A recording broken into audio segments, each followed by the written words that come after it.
Bizni o'zbegimiz bilmayman osh yeganidanmi, energiya ko'p-da, 24 soat kerak bo'lsa ishlaydi. Ba'zi paytlarda matematika qilib ko'raman, agar bitta o'zim ishlaganda ko'proq pul topgan bo'lardim. Bitta o'zim $100 pul topgandan ko'ra deydi, 100 ta odamni ishlatib, har biridan $1 dan $100 topgan. Audit qildik, rasvodek holatda. Birdaniga tapdi masalan audit keladi, buxgalter ham shokda, kutilmaganda, "Sen menga ishonmayapsanmi?" degan nimasi boshlanadi. Uni himoya reaksiyalari boshlanadi. Bitta nagruzka bilan o'tib olish mumkin-da endi biz aytayotgan maslahatlar. Otani gapi yoki uni gapi unchalik ta'sir qilmaydi, lekin ko'chadagi odam bittasi shu gapni gapirsa, o'sha to'g'ri deb oladi. Moliya bu juda ham yashirin narsa bizda. Na hisob bor, na hisobot bor. Chunki hali na savdo bor, na pul bor, na oqim bor, klient oqimi bor. Bizning foydamiz juda ham katta qilib ko'rsatib qo'ydi. Biz xarajatlarimizni o'shanga yarasha qilib qo'ydi. Yaxshi vaqtida bilib qoldik, to'xtatdik o'sha xarajatlarimizni. Butun biznesni boyliklarini saqlashni bilish kerak moliyachi. U to'g'ri yurityaptimi, noto'g'ri yurityaptimi, hisobotni beryaptimi, biznes egasi tadbirkorlar bilmaydi ham. Shu soliqdan deb hech kim telefon qilmayapti-ku, tinch ketyapmiz deydi-da. Tavsiya bergan bo'lardik. Tadbirkor buxgalteriga o'zini sohasi bo'yicha savol berish kerak. Buxgalter shu sohaga qiziqib, kovlab, imtiyozlarni topib, korxonaga qo'llash kerak. Nima qilay, chayon bo'lsam nima qilay? Men chaqmasdan tura olmayman degan ekan. Rahbar xodimni qadrlashini bilish kerak. Butun mol dunyoyingiz sizning oxiratingizga xizmat qilishi kerak. Assalomu alaykum. Bugungi podkastimiz tadbirkor va tizimlashtirish bo'yicha mutaxassis Ibrohim aka Gulyamov va men Akbarbek Mustaqimov. Bugungi mavzuyimizda biz tadbirkorlarni moliyadagi va tizimlashtirishdagi og'riqli nuqtalarini hamda birozgina soliq madaniyatiga kiramiz. Agar sizlarda qo'shimcha fikrlar bo'ladigan bo'lsa, podkast davomida izohlar qismiga fikrlaringizni yozib qoldirishingiz mumkin bo'ladi. Assalomu alaykum ustoz. Xush kelibsiz. Taklifimizni qabul qilib, vaqtingizni ajratib kelganingizdan xursandmiz. Rahmat. Bugungi mavzuyimiz asosan shu aytganimizdek ta'lim faoliyati va tadbirkorlarning og'riqli nuqtalari, ya'ni hozirda juda ham ko'pchilik tadbirkorlarning og'riqi tizimlashtirish bo'lib turibdi. Bu bo'yicha sizlar anchadan beri kurashib kelyapsizlar, lekin hali 100% hamma tadbirkorlar tizimlashtirishga o'tib olisha olmadi va shu bo'yicha o'zingizning fikrlaringizni berib borasiz. Ibrohim aka, keling mavzuni boshlashdan oldin o'zingizni ozgina qisqacha tanishtirsangiz, nimaga aynan tizimlashtirish bo'yicha faoliyat olib borasiz, nimaga aynan shu sohaga kirgansiz va nima sabab bo'lgan sizni bu narsaga kirib qolishingizga? O'zi har bir sohaga insonning kirishi bir nechta sabablar bilan bo'ladi. Kimlardir misol deylik, universitetda o'qiydi-da, o'zini sohasi bo'yicha, masalan arxitektura bo'yicha o'qiydi. O'qishni bitirgandan keyin borib arxitektura bo'yicha faoliyat yuritadi. Yo, arxitektura bo'yicha korxona ochadi, dizaynerskiy studiya ochadi va faoliyatini yuritadi. Bu bitta bir yo'nalish. Bor masalan, ayrim odamlar biron bir korxonada ishlaydi. Misol deylik, fast food tarmoqlaridan birida ishlaydi. Keyinchalik u yerdan ketgandan keyin o'zini fast food tarmog'ini ochadi. Uchinchi odamlar, ular masalan qandaydir bir og'riqni ko'radi, muammoni ko'radi. O'sha muammoga hech kim yechim topmayotganini yoki topolmayotganini ko'ra olsa, o'sha muammodan kelib chiqib biznesga aylantiradi. Bizda shu holat bo'lgan. Ya'ni faoliyatimiz jarayonida men dizaynerskiy studiyada ishlaganman. Ularning proyektlarini qiladigan dizayner bo'lib ishlab turgan bir paytimda o'rtog'imning korxonasi va korxonadagi holatlarni, masalan savdodagi muammolar, mijozlar bilan ishlashdagi muammolar, marketingdagi muammolar, boshqaruvdagi xodimlar bilan bog'liq muammolar doimiy tarzda endi ko'zga tashlanish asnosida buni qandaydir yechim bo'lish kerak, buni qandaydir yaxshilash kerak, buni to'g'rilash kerak degan savollar paydo bo'lganda va o'sha ishxonada yaxshilash uchun o'rganish boshlangan. Shunday qilib, birinchi marketing sotuvga qaratilgan faoliyat bo'lgan, o'rganish shunga qaratilgan. Keyinchalik chuqurlashish asnosida butun tizimdagi, chunki biznes ham bir butun odam organizmiga o'xshaydi-da. Faqat savdoni yaxshilayman deyish bilan ish bitmaydi. Savdo albatta marketing bilan bog'liq, marketing moliya bilan bog'liq, moliya mahsulot bilan bog'liq, mahsulot xodim bilan bog'liq, hammasi bir-biri bilan uzviy bog'liq. Shuning uchun tizimni ko'rishga to'g'ri kelgan. Demak, mutaxassisligingiz o'zi asli dizayner. Men o'zi harbiy vositaga o'zi universitetda harbiy fakultetni bitirganman. O'zi harbiy bo'laman deganman. Keyinchalik har xil sohalarni prop qilib ko'rishga to'g'ri kelgan. Bu savolni oldin ham berishgan sizga, rahmat javob berganingizga. Qanchadan beri shu faoliyat bilan shug'ullanasiz Ibrohim aka? Уже 10 yillik bo'ldi korxonamizda bu yil. Mashalloh. 2025-yil 7-noyabrda 10 yil bo'ldi. Hozir mana 1-yil o'sib ketyapti. 10 yil davomida minglab tadbirkorlarni o'qitdingiz. O'zbekiston bo'yicha 10 mingdan ziyod tadbirkorlar o'qitdik. Hozirda eng ko'p tadbirkorlarni o'qitgan korxonamiz. O'zi tadbirkorligi bunaqa kurslar qanchalik kerak deb bilasiz? Ya'ni ko'p tadbirkorlar o'zim bilaman deb o'ylaydi-da. Boshida biznes boshlaganda hech kimdan maslahat olmaydi. Hamma narsani o'zim bilaman deb o'ylaydi. Ish boshlagandan keyin g'alvar ko'tarilgandan keyin hech narsani bilmasligi ma'lum bo'lib qoladi. Shu o'zim bilamandan bilmas ekanmangacha nechadir yil vaqt ketadi. Tadbirkor qachon bu narsani o'zim bilar ekanmandan o'zim bilmas ekanga o'tishdan oldin qachon bilib olish kerak? Sizni berayotgan ilmlaringizni. O'zi bu nafaqat tadbirkorning muammosi, bu butun insoniyatning muammosi desak bo'ladi. Ya'ni men o'zim bilaman degan narsa. Endi atrof muhit bunga katta ta'sir qiladi. Misol deylik, hayron qoladigan narsam bir mijozimiz bor. Kapitalizatsiyasi $100 million da. Bilmayman deydi. Yana doimiy tarzda yangi narsani o'rganaveradi. $1000 zo'rg'a topadigan odam, tadbirkor yoki qaysidir bir faoliyat yuritadigan hamma narsani bilaman deydi.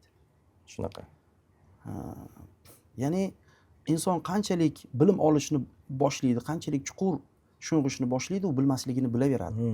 Muammo shundan iboratki, nima uchun men bilaman deydi.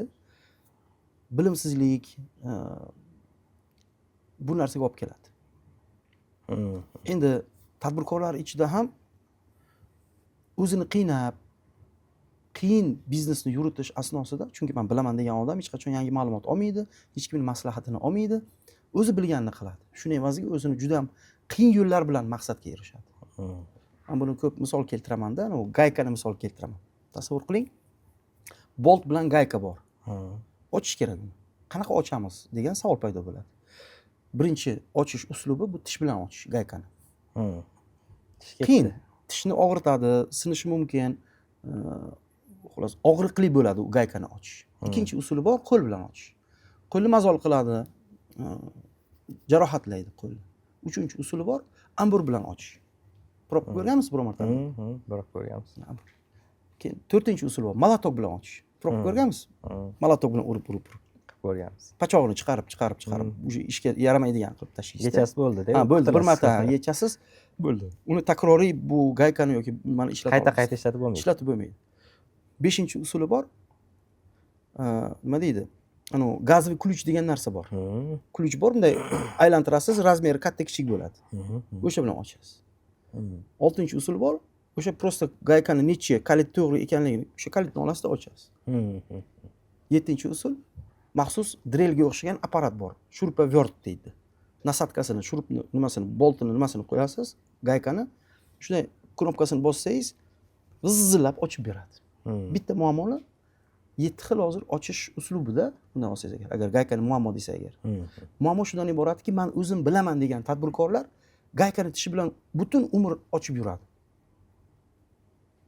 Va o'zim bilaman degan narsasi ularga yangi bilimni, yangi tajribalarni, yangi uslublarni kashf qilish, ochish imkonini bekitib qo'yadi. Chunki men bilaman degan narsa kelajakdagi yangi ma'lumotlarni, tajribalarni yo'lini to'sadi. Tushunarli. Hop, tadbirkorlar asosan o'sish nuqtasini qayerdaligini bilmaydi. O'smayotganligini sababi ham demak ilm olmasligidan. Albatta. Bitta siz kichkina ishlab chiqarish qilib, uni butun O'zbekistonni ta'minlamoqchi bo'lsangiz, demak sizni kalibringiz o'shanga yetishi kerak va buni ilmini olgan bo'lishingiz kerak. Tushunarli. Hop. O'zi tadbirkorlar qanaqa odamlar tadbirkorlikni yaxshi natijaga olib chiqa oladi? Ya'ni unda xarakter ham bo'lishi kerakmi? Yokida qanaqadir skillari bo'lishi kerakmi? Yoki hamma narsani biladigan inson bo'lishi kerakmi? Misol, buxgalteriyani ham, moliyani ham, ishlab chiqarishni ham zo'r bo'lishi kerak. Marketing, sotuvlarni ham hammasini bilgan odam tadbirkor bo'la oladimi?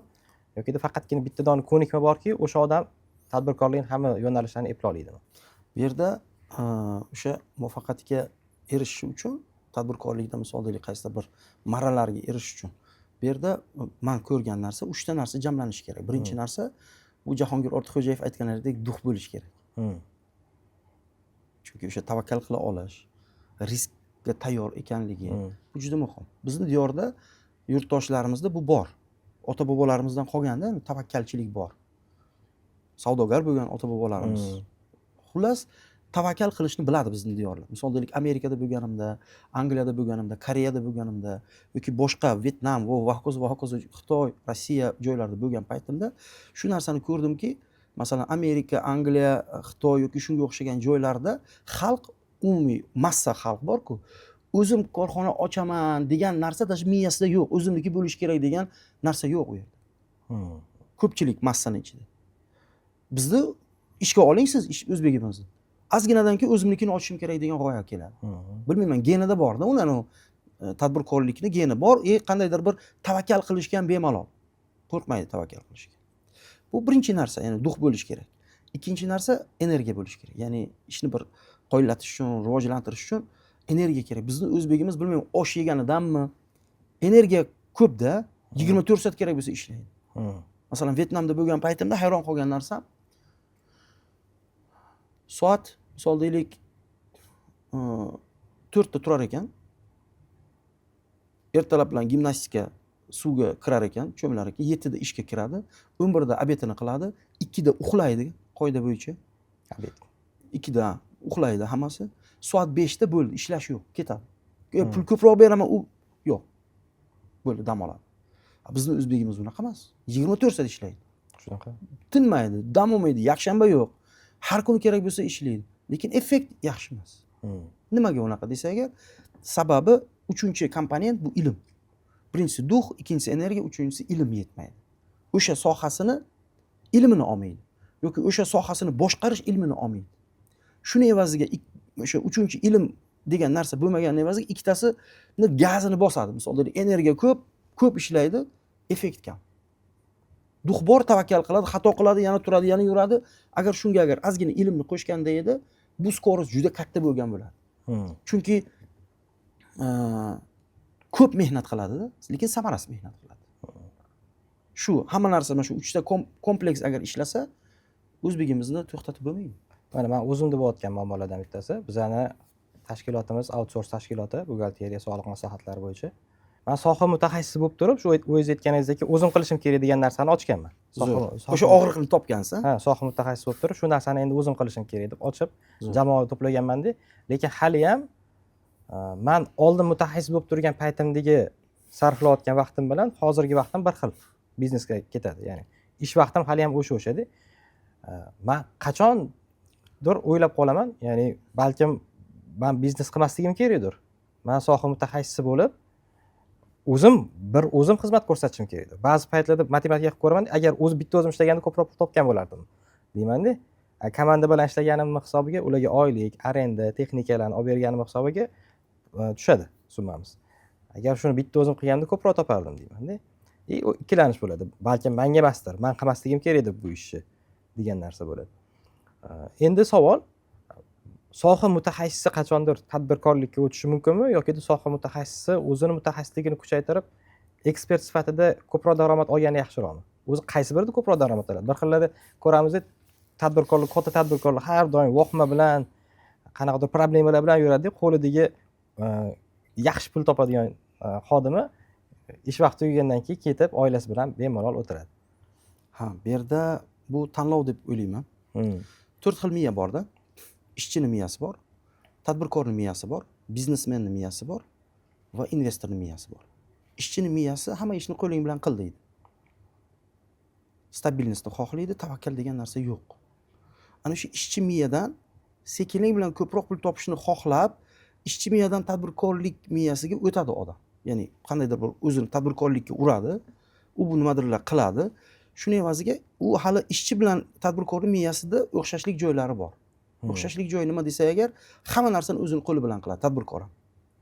Yaxshi qilmoqchimisan, o'zing qilishing kerak degan narsasi bor-da. Shuning evaziga lekin erkinlik bor. Tadbirkorlikda o'zi xohlasa ishlaydi, xohlasa ishlamaydi. Xohlasa ko'proq ishlaydi, xohlasa dam oladi. Erkinlik bor, ishchida erkinlik yo'q, bunda erkinlik bor. Lekin shu bilan birgalikda hamma narsani o'zini qo'li bilan qilish bor. Bu degani o'zini juda ko'p загружать qiladi, ya'ni o'zini juda band qiladi. Katta narsalar qila olmaydi tadbirkorlik miya bilan ishlaydigan odam. Katta narsaga erisha olmaysiz.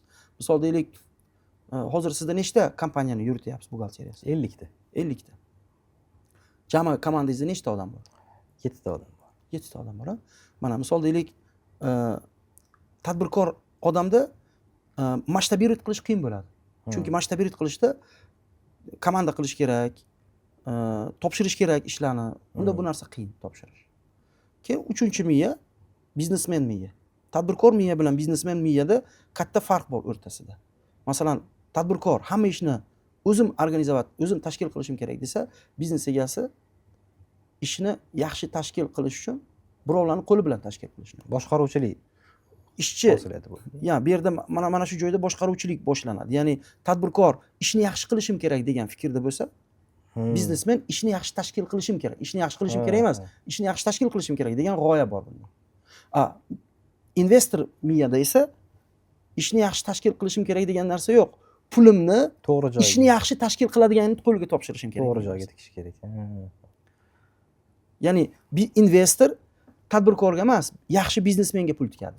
Demak, ko'pchilik tadbirkorlik pozitsiyasida qolib ketayotgan ekan. Mana shu joydan keyingi etapga o'tish uchun tizim. Birinchidan javobgarlik kerak.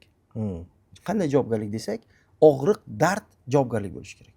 Butun jamiyat uchun, yurt uchun liderlik qobiliyati bor-da, ya'ni o'zini jamiyatga bag'ishlashi bor. Ya'ni dardni ko'rgandan keyin jamiyatda o'sha dardni hal qilaman, dardni yechaman, muammoni bartaraf qilaman degan dard bo'lishi kerak.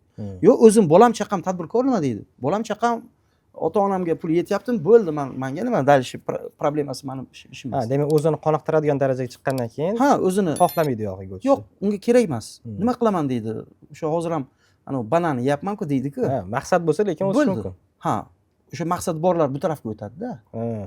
Tirikchilik uchun bo'lsa tadbirkorlik yetadi. Tushunarli. Yarim tanon rohati uchun nima qilaman boshimni qotirib deydi-da, bolam chaqamni boqayapman-ku deydi. Lekin dardi borlar bu tarafga o'tadi. Chunki ayrimlar, misol deylik, aytmasam Rockefellerda shunaqa gap bor edi-da. Bitta o'zim $100 pul topgandan ko'ra deydi, 100 ta odamni ishlatib har biridan $1 $100 topganim yaxshi deydi. Jamiyat bilan odamlarning dardini, masalalariga yechim topib, ish bilan ta'minlab, shunaqa narsa. Bu odamni tanlovi-da endi bu yerda. Yomon degan narsa yo'q. Bu shuni tanladi, misol deylik. Chunki odamzod shaxsiyatiga ham bog'liq joy bor-da. Tadbirkorni mana shu stakan misol deylik, bilmayman, 200 millilitrli bo'lsa, unga 1 litr suvni sola olmaysiz. Uni tabiat, uni shaxsiyati shunaqa. Kichkina shaxsiyatdan katta narsa talab qilinmaydi. U o'sha o'sishga agar qiziqishi bo'lsa, intilishi bo'lsa, xohlasa va o'zini o'sha kattalar bilan birgalikda o'sha hududga, muhitga o'zini tashlasa, o'sishi mumkin shaxs sifatida. O'sha kichik odamlar bilan qolganning evaziga shaxsiyati ham kichik, u katta narsa undan kutmaslik. Qanaqa qilib o'tsa bo'ladi? Siz aytyapsiz, mana muhitga o'zini tashlasa deyapsiz. Juda ko'pchilik aytadi, atrof muhit, networking o'sishingga yordam beradi deydi. Lekin kichkina tadbirkor odam katta klubga kirib olishi uchun nima harakatlar qilish kerak bo'ladi? Mana yaqinda ham bitta o'sha biznes nonushta, biznes ujarlar qilishyapti, har xil. O'shaqalarga qatnashib ko'rdim. Baribir tabaqalanish bor-da u yerda. Yirik tadbirkorlar, avvaldan tanish bo'lganlar o'sha yerda o'tiribdi.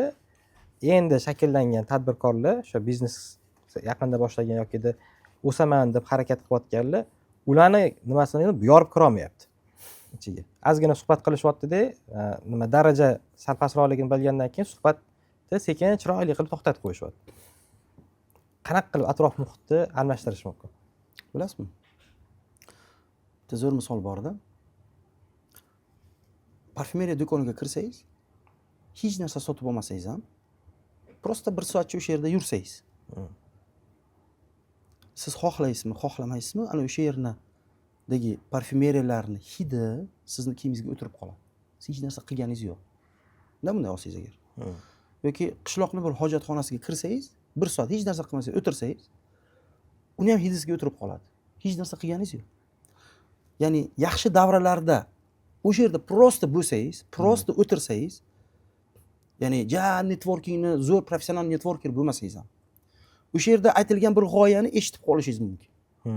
o'sha yerda qaysidir bir tadbirkorni jarayonda ko'rib turib, uni o'sha joyda qarorini, o'sha yerda o'zini tutish mexanizmini ko'rishingiz mumkin. Odamzod shunaqada, odamzod tabiati o'sha ko'chiradi avtomatik. Qaysidir joyda o'zini tutishini o'rganadi, kiyinishini o'rganadi, muomala madaniyatini o'rganadi, fikrlash tarzini, ya'ni fikrlab nutq bildirayotgan joyini ko'radi. Qaysidir joyda maslahat so'raydi, u maslahat beradi. Qaysidir joyda borib joyida ko'rishi mumkin. Ya'ni o'sha muhitni o'zida qaynab turadigan bo'lsa, u o'zgarmaslikning iloji yo'q. Yaxshi networker bo'lmasa ham, introvert bo'lsa ham, kirisha olmaydigan odam bo'lsa ham, nimadirlar baribir o'zgaradi bu odam. O'zi uchun nimadir xulosa olib chiqib keta oladi. Albatta, u iloji yo'q. Iloji yo'q. Yo'q, men o'zimni bulardan hech narsa o'rganmayman degan taqdirdan o'rganadi. Shunaqa narsa. Endi networkerlar ular yanada kuchliroq narsa olishi mumkin-da. Boradi, dardini aytadi, muammosini aytadi, savolni oladi. Yana qandaydir bir maslahat oladi. Ichkariroq kiraveradi ular. Ularda yanada ko'proq bu imkoniyat paydo bo'ladi. O'sha uchun shunaqa davralarni topish kerak edi, tashlash kerak o'zingizni shu davralarni.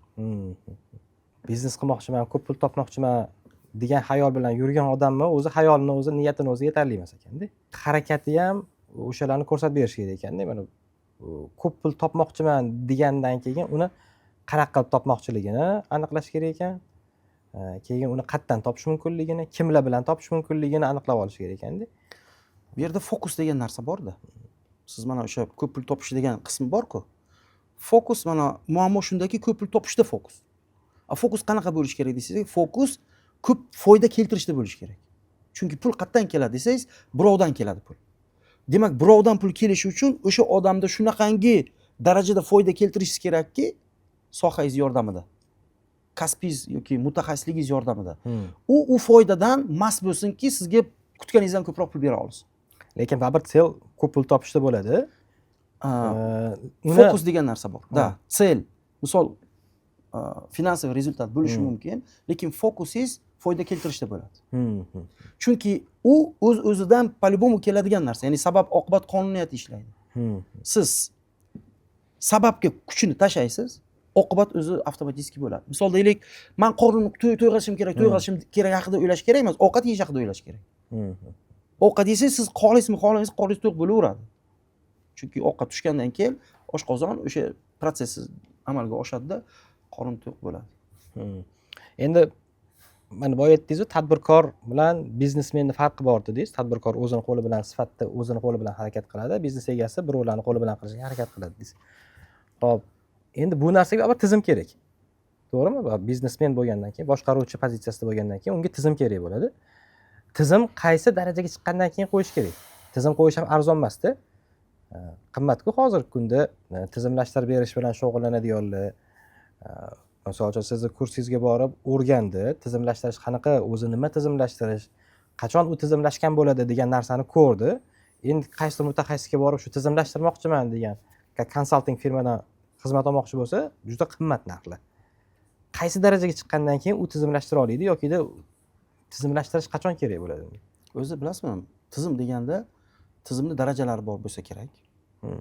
Misol deylik, bitta odam tadbirkorni o'zi ishlayotgan bo'lsa ham tizim kerak. 3 ta odam ishlasa ham tizim kerak, 10 ta odam ishlasa ham tizim kerak, 1000 ta odam ishlasa ham tizim kerak. Faqat qanday tizim degan savol paydo bo'ladi. Misol deylik, velikda bitta o'zingiz haydaysiz-da. Tizim kerakmi velikda desangiz, albatta kerak. Misol deylik, o'sha g'ildiraklaringizni pedal bilan ulab turadigan tseplar, zanjirlar, hammasi o'sha shestrionkalar, hammasi ma'lum bir tizimni tashkil qiladi. O'sha uchun aylantirgan paytingizda oyog'ingiz bilan o'sha g'ildiraklarni aylantirishga olib keladi. U yerda ham tizim bor, faqat juda sodda tizim. Keyin mashinaga o'tsangiz agar, biznesingiz sal kengaysa agar, misol deylik, velik edida biznesingizni tasavvur qilaylik, shunaqa kichkina bir. Undan keyin misol deylik, mashinaga aylandi, shu kattalashdi salgina. U yerda ham tizim bor, misol deylik. Motori, o'sha tormozi, boshqasi, u yerda ham tizimlar bor. Yanada kattalashgandan keyin samolyot misol deylik. Unda ham o'sha boshqacha tizimlar bor. Faqat muammo shundan iboratki, tadbirkorlarimiz velik haydash tizimini o'rganib olgandan keyin mashinaga ham samolyotga ham o'sha tizimni qo'llashga harakat qiladi. Unaqa emas. U yerda ishlagan, velikda ishlagan tizim mashinada o'zi ishlamaydi. Mashinada ishlagan tizim samolyotda o'zi ishlamaydi. Ya'ni boshqa bo'lish kerak bu yerda tizim. Tizim, jarayon, holat. Tizim bu natijami yo jarayonmi? Tizim natija beradigan jarayon bo'lsa kerak. Chunki ma'lum bir tizimni tartibga solasiz, keyin u meva beradi, natija beradi.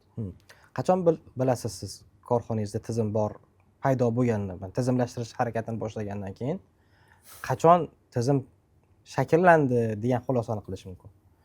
O'zini masalan hayotida qanaqadir o'zgarishlar bo'ladimi? Bo'sh vaqtlar ko'payadimi? Daromad ko'payadimi? Boshqaruv yaxshilanadimi? Sifat yaxshilanadimi? Natijasini qanaqa qilib aniqlash mumkin? Aytaylik, shunday tadbirkorki, xohlayotgan narsasiga bog'liq deb o'ylayman. Ya'ni u xohlayotgan maqsadiga qarab turib tizimni tanlash kerak. Misol deylik, tadbirkor xohlayaptiki, jarayonlarda umuman o'zi ishtirok etishni xohlamayapti. Lekin daromad yaxshi bo'lishini xohlayapti. Vaqti erkin bo'lishini xohlayapti.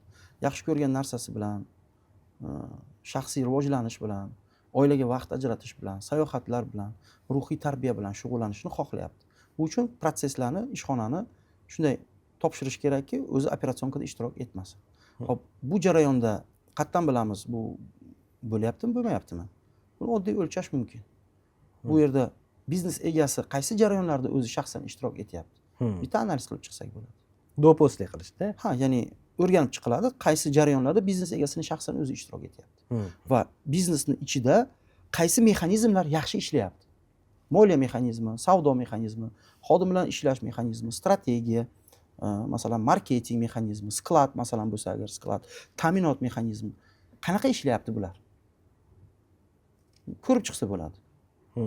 Agar bu jarayonlar tartibli ishlayotgan bo'lsa, samarali ishlayotgan bo'lsa, biznes egasini ishtirokini talab qilmayotgan bo'lsa, demak mexanizmda zboy yo'q. Xuddi bu odam organizmiga o'xshaydi. Masalan, odam organizmida bu ham bitta katta bir sistema. Juda katta tizim. Katta sistema. Sistemaning ichida yana sistemachalar bor. Masalan, qon aylanish sistemasi, tayanch harakatlanish sistemasi, nerv sistemasi, ovqat hazm qilish sistemasi, immun sistemasi va hokazo va hokazo. Va qanday bilamiz bu sistema ishlayaptimi, ishlamayaptimi? Diagnostika qilganimizdan keyin zboy bormi, yo'qmi? Masalan, qaysidir joyda kasalliklar bormi, yo'qmi? Qaysidir organda, qaysidir bir joyda muammo bormi? Demak, sistemada qaysidir joyda to'g'rilash kerak bo'lgan joy borligini ko'rsatadi. U diagnostikani o'zi qilishi kerakmi yo tashqari tarafdan kimdir chaqirgan? O'zi qila olmaydi-da. O'zi qila olmaydi. O'zi qila olmaydi. Chunki o'zi ko'rmaydi kamchilik. O'zi shundoq ham bilaman deyapti-ku. Bilaman degan ko'zda ko'r bo'ladi. U ko'rmaydi o'zidagi nimalar borligini, qayerda xatoliklar borligini. U tashqaridan kerak. Zo'r narsa hozir hayolim kelib qoldi, o'xshatish kelib qoldi. Bizning kasbimiz bo'yicha tashqaridan tekshirish kerak dedingiz. Как bu endi diagnostika deb aytdingiz, tizimda bizda audit bo'ladi. Tashkilotlarni boshqa bir mutaxassisga, ya'ni o'zini mutaxassisi yaxshi bo'lsa ham, o'zini mutaxassisiga ishonsa ham, baribir bir audit qildirib olishadi. Yaqinda yilni boshida shunaqa holat bo'ldi. Tadbirkor aytdilar, shu bizani buxgalteriyamizda bitta audit qilib bering, qanaqa kamchiliklar bor, yaxshi ketyaptimi, yomonmi deyishdi. Buxgalteriyaga aloqaga chiqdikda, shunaqa biz audit qilib bermoqchimiz, fermerlarni ma'lumotlarni bering desangiz, u jahli chiqdi. Hammasi yaxshi bizda dedi. Hammasi yaxshi. Audit shart emas bizga dedi. Mayli, sizga shart emas. Doimiy buxgalterlarning nimasi-ku bu? Ha, rahbarga kerak bu audit. Bu sizni yomon ko'rsatish emas, biz bor narsani, mana joylarni to'g'irlash kerak degan narsani qilib beramiz dedik. Keyin oldik, audit qildik. Rasvoda holatda. Shu aytganingizdek, ichkari tarafda hech kimga o'zida jarayonda yurgan bilinmas ekanda. Tashqaridan kelgan odamga yaqqol ko'rinar ekan. Shu ko'rsatib berganimizdan keyin u odam bizani yomon ko'rib qoldi. O'zi shunaqa bo'ladi, siz chunki uni kamchiliklarini rahbarga ko'rsatib berasiz-da. U yomon ko'rib qoldi, keyin qilmayman dedi ishinglarni dedi. Mana joyini to'g'irlashingiz kerak ekan deb yo'l yo'riq bersangiz, mana firmani o'zing ol, o'zing to'g'irlaganda o'zing matematikani qilib yuravergan deb bizdan xafa bo'lib qoldi-da. Bu yerda endi bilasizmi, bir nechta narsalarni hisobga olish kerak. Misollik buxgalterni biznes egasi auditga bermoqchi bo'lsa, audit qilmoqchi bo'lsa uning ishini, birinchi qandaydir bir chiroyli plavni переход qilish kerak deb o'ylayman. Ya'ni o'zida endi o'zini buxgalteri-ku, misolda necha yildan beri buxgalteriya qilyapti. Shu joyda unga birinchi tushuntirish ishlarini olib borish kerak-da. Ko'pchilik qanaqa bo'ladi? Birdaniga tap masalan audit keladi-da, buxgalter ham shokda, kutilmaganda, "Sen menga ishonmayapsanmi?" degan ana nimasi boshlanadi. Uni himoya reaksiyalari boshlanadi, biladi o'zini kamchiliklarini. Biladi biznes egasi va shu buxgalteriyani tushunmaydi. u to'g'ri qilyaptimi noto'g'ri qilyaptimi uni xudo biladi. Audit keladigan bo'lsa точно uni ishini tekshiradi. Ishini tekshirsa xatolari bilinadi va biznes egasining ko'ziga yomon ko'rinishi mumkin. Shu joyda Amerika prezidentlaridan biri shunday deydi: birovni o'zingga dushman qilmoqchi bo'lsang unga kamchiligini yoki o'zgarishini ko'rsat deydi. Buni o'zgartir desangiz dushman bo'lib oladi. Shunaqa joy bor. Bizada juda ko'p bo'ladi-da bunaqa narsalar. Qaysidir biznesmen maslahat so'rasa, soliq bo'yicha, buxgalteriya bo'yicha mana bunaqa qilishingiz kerak deb maslahat berib yuborsak, ertasiga yoki indiniki buxgalter telefon qiladi-da, nimaga bunaqa maslahat berdingiz deydi. Shunaqa, shunda yaxshiroq ishlaydi jarayon desa, endi hozir mendan talab qilyaptilar shu narsani deydi. O'zi shundoq ham yaxshi ishlab turuvdik, bekor qilibsiz deydi. Yani tadbirkor o'sish xohlayapti, lekin buxgalter o'sish xohlamayapti. Shunaqa. U komfortniy jarayonda turibdi. Har doimgi operatsion ishlarni qilsa-da, uyga borib xotirjam oilasi bilan bo'lsa-da. Yo, to'g'ri, bu ham xotirjamlik beradi, lekin bitta nagruska bilan o'tib olish mumkin-da, biz aytayotgan maslahatlarga. 1 oylik nagruska bilan o'tib olsa, u buxgalterga ham yaxshi, tadbirkorga ham yaxshi. Demak, u biznesni buxgalteriya, soliq masalalari bo'yicha ham himoyalab qo'yadi. Tadbirkor ham, buxgalter ham ichki xotirjamligini shakllantiradi. Soliqdan tekshiruv kelsa, biz bu narsalarni qilib qo'yganmiz degan xotirjamligi bo'ladi. Ertaga shu narsani qilmasa, buxgalter o'zi ham o'smaydi. Bunaqa nyuansdagi to'g'ri kelmagandan keyin tekshiruv kelib qolsa, juda qattiq jarimalarga solishi mumkin-da. Hozir juda ham ko'p o'zgarish bo'lyapti. Mana soliq tizimida, buxgalteriya tizimida juda ham ko'p o'zgarishlar bo'ldi. 26-yildan hamma narsalar avtomatlashtirish boshlandi. Avtomatlashtirish boshlanganda buxgalterlarni ko'zi bilan qaraganda bu jarayon qisman yaxshilanyapti deb qaralyapti. Tadbirkorlar ko'zi bilan qaraganda hamma ishimizga burnini tiqyapti degan narsa bo'lyapti-da. To'g'ri, ozgina chuqurlashib kirib ketishayotgan joylari ham bor. Lekin bu narsasiz jarayonni avtomatlashtirib bo'lmayapti. Jarayon, ya'ni avtomatlashtirish faqat bunaqa biznesda emas, buxgalteriyada ham qilib tashlashyapti-da, soliq taraflama ham. Shu narsa ko'pchiligiga yoqmayapti. Chunki endi tashkil qilindi, o'zi boshida bizdan yaxshi bilasiz, nimadir o'zgartirish kerak bo'lganda eski xodimlar o'zgarishni xohlamaydi-da, ko'p ketib qoladi-da, o'rniga o'zgarish xohlaydiganlar qolib yoki o'zgarish xohlaydigan odamlar qabul qilinadi. Shunaqa jarayon bo'lyapti-da. Hattan ham shunaqa bo'ladi. Yangiliklarni nima deydi, xursandchilik bilan kutib olishmaydi. Negativ qabul qilinadi. bilan bo'ladi. O'sha paytda xodimlarni necha yillik xodim bo'lishdan, qanaqa darajada mutaxassis bo'lishdan qat'iy nazar, agar bunaqa tizim bo'ladigan bo'lsa, men ketaman deydigan bo'lsa, qo'yib yuborgan Vietnam yo Vietnam. Bu yerda bilasizmi? Bir tadbirkorimiz bor edi-da. Keldi, aytdiki, men tizimlashtirmoqchiman dedi. Men aytdim, yaxshi, bizda tizimlashtirish bo'yicha dasturlarimiz bor. Aytdiki, yo'q dedi, men o'zim qilmoqchiman. Menga biron bir kitob tavsiya qiling bo'ldi. O'zim o'qib, o'zim qilaman. Men aytdim, mayli, mana bu kitob. Tavsiya berdi kitobni. Kitobni o'qigan, komandani hammasini yig'gan. Tizimda mana shunaqa bo'lishi kerak degan joy bor kitobda. Bugundan boshlab mana shunaqa ishlaymiz degandi. U yerda odamning psixologiyasini hisobga olish kerak. U yerda qadamma-qadamlik degan prinsip bor. U narsalarga qaramang. Aytganki, "Davay, bugundan boshlab mana shunaqa ishlaymiz." Keyin bitta ishchi aytganki, "Yo'q, unaqa ishlamaymiz" degan. Sen gap qaytaryapsanmi degan. Bo'ldi, sen ishdan bo'shading desa, u ishdan ketaman desa, qolgan bir yo 8 ta yo 18 ta ishchi u bilan qo'shilib ketgan. Mebel fabrikasi Toshkentda bir 6 oycha oyoqqa tura olmaganda, ishchilarni ketkizib yuborgandan keyin uni qaytadan klientni yo'qotdi, savdoni yo'qotdi, protseslar uzildi, misol deylik. Oyoqqa turish uchun yana bir 6 oycha to odam yig'ib, olib, topib, qo'yib, yana qayta bir tiklanish uchun shuncha vaqt ketdi. Muammo reski qandaydir bir o'zgarishlar qilish kerak emas. Tizim qurmoqchi bo'lgan odam bosqichlarga e'tibor qaratish kerak. Plavni переход qilish kerak. Sezdirmagan holda qilish kerak. Revolyutsion ish qiladigan bo'lsa, shunaqa oqibatlarga olib keladi, chunki komanda tayyor emas bo'ladi ko'pincha. Men o'ylayman, qanchalik to'g'ri, noto'g'ri tasdiqlaysiz. Sizni tadbirkor biznes egalari o'qigandan keyin tizimlashtirmoqchi bo'lsa, tadbirkor tizimlashtirish qanaqaligini tushunib olgandan keyin xodimlarni ham o'qitish kerak deb o'ylayman. Chunki xodimlar tushunishi uchun tadbirkor tilidan emas, mutaxassis tilidan eshitsa yaxshiroq signal beradi-da.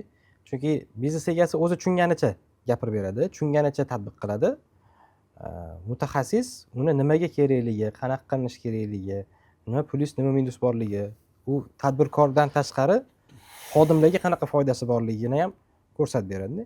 Bu yerda juda to'g'ri narsani aytdingiz. Ya'ni bitta o'zi, misol deylik, odam bitta o'zi o'qish foyda bermaydi.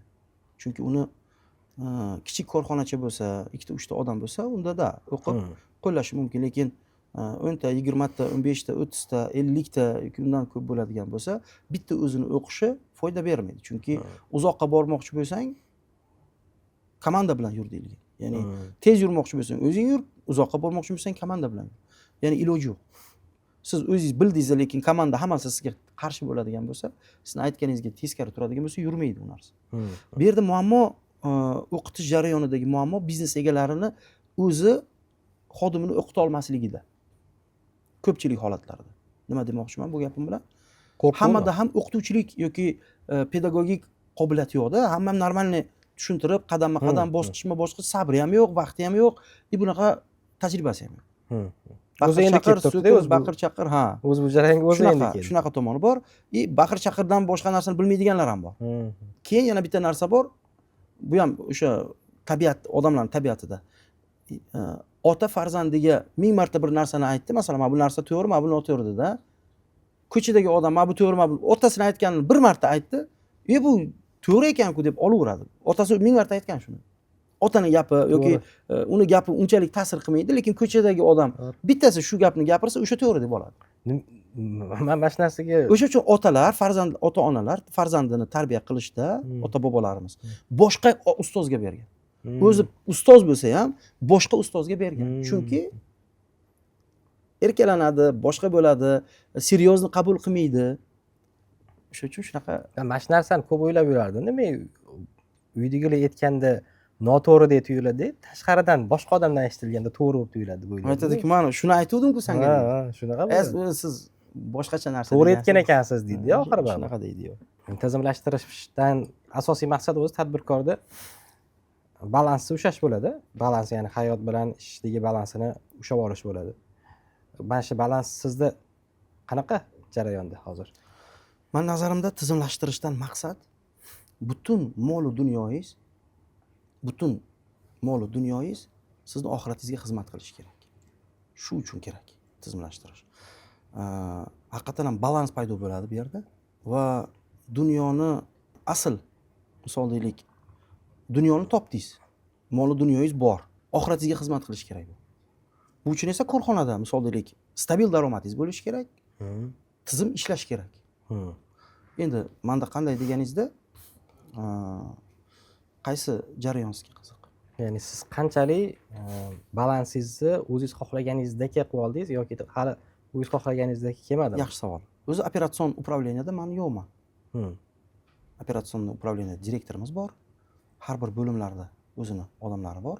Endi bizni konsalting bo'lgani uchun, treninglarga bog'liq bo'lgani uchun faqat shu trening jarayonida men ishtirok etaman. Uni ham meni grafigim bilan rejalashtirilgan holda qo'yiladi. Endi qolgan jarayonlarda men ishtirok etmayman. Misol deylik, marketing jarayoni, prodaja jarayoni, boshqaruv jarayoni, xodimlar jarayoni yoki boshqa moliya masalan jarayonlari men ishtirok etmayman. Shu zerikish bo'lmaydimi sizda? Ya'ni ishdan uzoqlashgan odam, operatsiyonkadan ancha uzoqlashgan odam o'zini shaxsiy ehtiyojlarini qondirib bo'lgandan keyin, hamma narsani to'q bo'lgandan keyin zerikish paydo bo'lmaydimi? Qarang.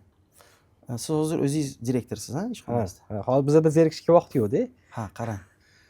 Zerikish degan paytda o'zi hali keladi sizga shunday vaqt, operatsiyonkadan zerikasiz. Chunki biznes endi bu ham tabiatga bog'liq albatta. Balkim sizni endi buxgalteriya bo'lgani uchun balkim sizga zerikishga olib kelmasligi mumkin. Lekin ko'pchilik biznes egalari operatsiyonkadan zerikadi. Chunki biznes egalari ham har xil bo'ladi-yu. Misol deylik, siz 4 ta endi funksiya bor-da. Rahbarlikda 4 ta funksiya bor. Смотря siz qaysi funksiyalar sizda borligida. Misol deylik, bitta funksiya bor, natijadorlik degan funksiya bor. Tadbirkorda. Ikkinchi funksiya bu tizimlashtirish yoki tartiblashtirish degan funksiya bor. Uchinchi funksiya kreativ yoki noodatiy narsalar qilish, yangiliklar qilish, ijodkorlik degan funksiya bor. To'rtinchisi integratsiya, odamlar bilan til topishish degan funksiya bor, 4 ta. Qaysi biri sizda borligiga qarab turib siz o'sha ishni yaxshi bajarasiz. Misol dedik, sizda buxgalteriya ishlarini, bitta ishni takror qilishda endi bu. Tartiblashtirish degan narsa sizda bo'lishi kerak. Sizda endi ko'pincha. O'sha uchun bu jarayon, operatsion jarayon sizga yoqadi. Misol dedik, tartiblashtirish bor sizda. Dalshi bordir sizda natijadorlik. Shuning evaziga, ya'ni yaxshi rivojlangan. Qolganlari ham bor misol. Shuning natijasida siz buxgalteriyasi bo'yicha yaxshi rezultat keltiryapsiz va tartibli yurityapsiz, misol deylik. Bu sizga zerikishni olib kelmaydi, maza qilasiz shu jarayondan. Ana endi lekin shunday odamlar borki, ularda kreativlik bor, natijadorlik bor, ikkita kuch bor. Qolganlaridan ozgina bor. Bunday odamlar bitta ish bilan shug'ullanishdan zerikadi. Bitta ishni takror qilish ularga qiyin. Biz ko'p tadbirkorlarimiz mana shu tizimlashtirish qismi yetmaydi ularda. Natija bor, kreativlik bor. Bu nimaga olib keladi desangiz, yangi narsalar qilib turmasa o'lib qoladi. Misol deylik, yangi produkt, keyingi yana yangi produkt qilmasa, yangilab turmasa nimadirlarni, jarayonlarni turolmaydi. Men ham shunaqa toifalardan biri bo'lsam kerak. Ya'ni operatsiyonka meni ishim emas, to'g'risi. Operatsiyonkadan men naborot zerikaman. Masalan, siz operatsiyonkadan maza qilishingiz mumkin, men operatsiyonkadan zerikaman. Shunaqa tomoni bor. Keling, Ibrohim aka, ozgina sherikchilik haqida gaplashsak. Mana hozir bizdan ko'ra ko'proq 10 mingdan ziyod tadbirkorlarni o'qitdingiz. Orasida sherikchilik bilan ish yuritadiganlar ham juda ko'p. Bor. Shu sherikchilikni boshlayotganda odatda nimalarga ahamiyat berishmayapti? Nimalardan ko'proq zarba yeyishyapti? Qanaqa xatolardan ko'proq zarba yeyishyapti? Oxirida munosabatlar buzilib ketishiga, qarindosh uruvchilik, do'stlik oqibatlari buzilib ketishiga sabab bo'ladigan holatlar ko'p bo'lyapti-da. Qanaqa muammolarga ko'proq e'tibor berishligingizni tavsiya qilgan bo'lasiz? Yaxshi savol bu haqiqatan ham. Sherikchilikda men kuzatgan narsam, sherikchilikning shartlari bor-da. Ya'ni Alloh taolo aytadiki, ikkita odam birlashsa, ikkalasidan birontasi xiyonat qilmasa, uchinchisi o'zim bo'laman degan. Ya'ni men o'zim qo'llab-quvvatlayman degan. Mana shu jarayonda bularda niyat yaxshi. Sherikchilikda shunaqa joy bor-ku deydi-da.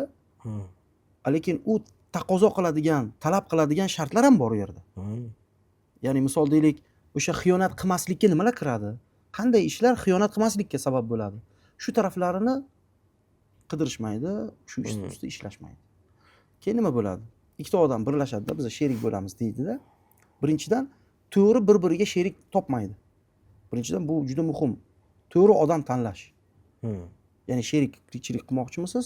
Sherigingiz to'g'ri bo'lishi kerak. Qadriyati, niyati, xohish-istaklari va hokazolar. Bu birinchi kriteriy. To'g'ri bo'lishi kerak. Ikkinchi narsa, shu sherik bilan shartlaringiz to'g'ri bo'lishi kerak. Shartlar. Ya'ni uni qog'ozda, shartnomangizda hamma shartlaringizni adolatli yozib chiqish kerak. Bizning tadbirkorlarimizda na to'g'ri sherikni tanlashni biladi. Ya'ni nima kriteriy bo'yicha sherik tanlaymiz? Unga e'tibor qaratmaydi bu bir. Ikkinchidan, sherikchilikdagi o'sha shartlar bor-ku, shartnomadagi shartlar.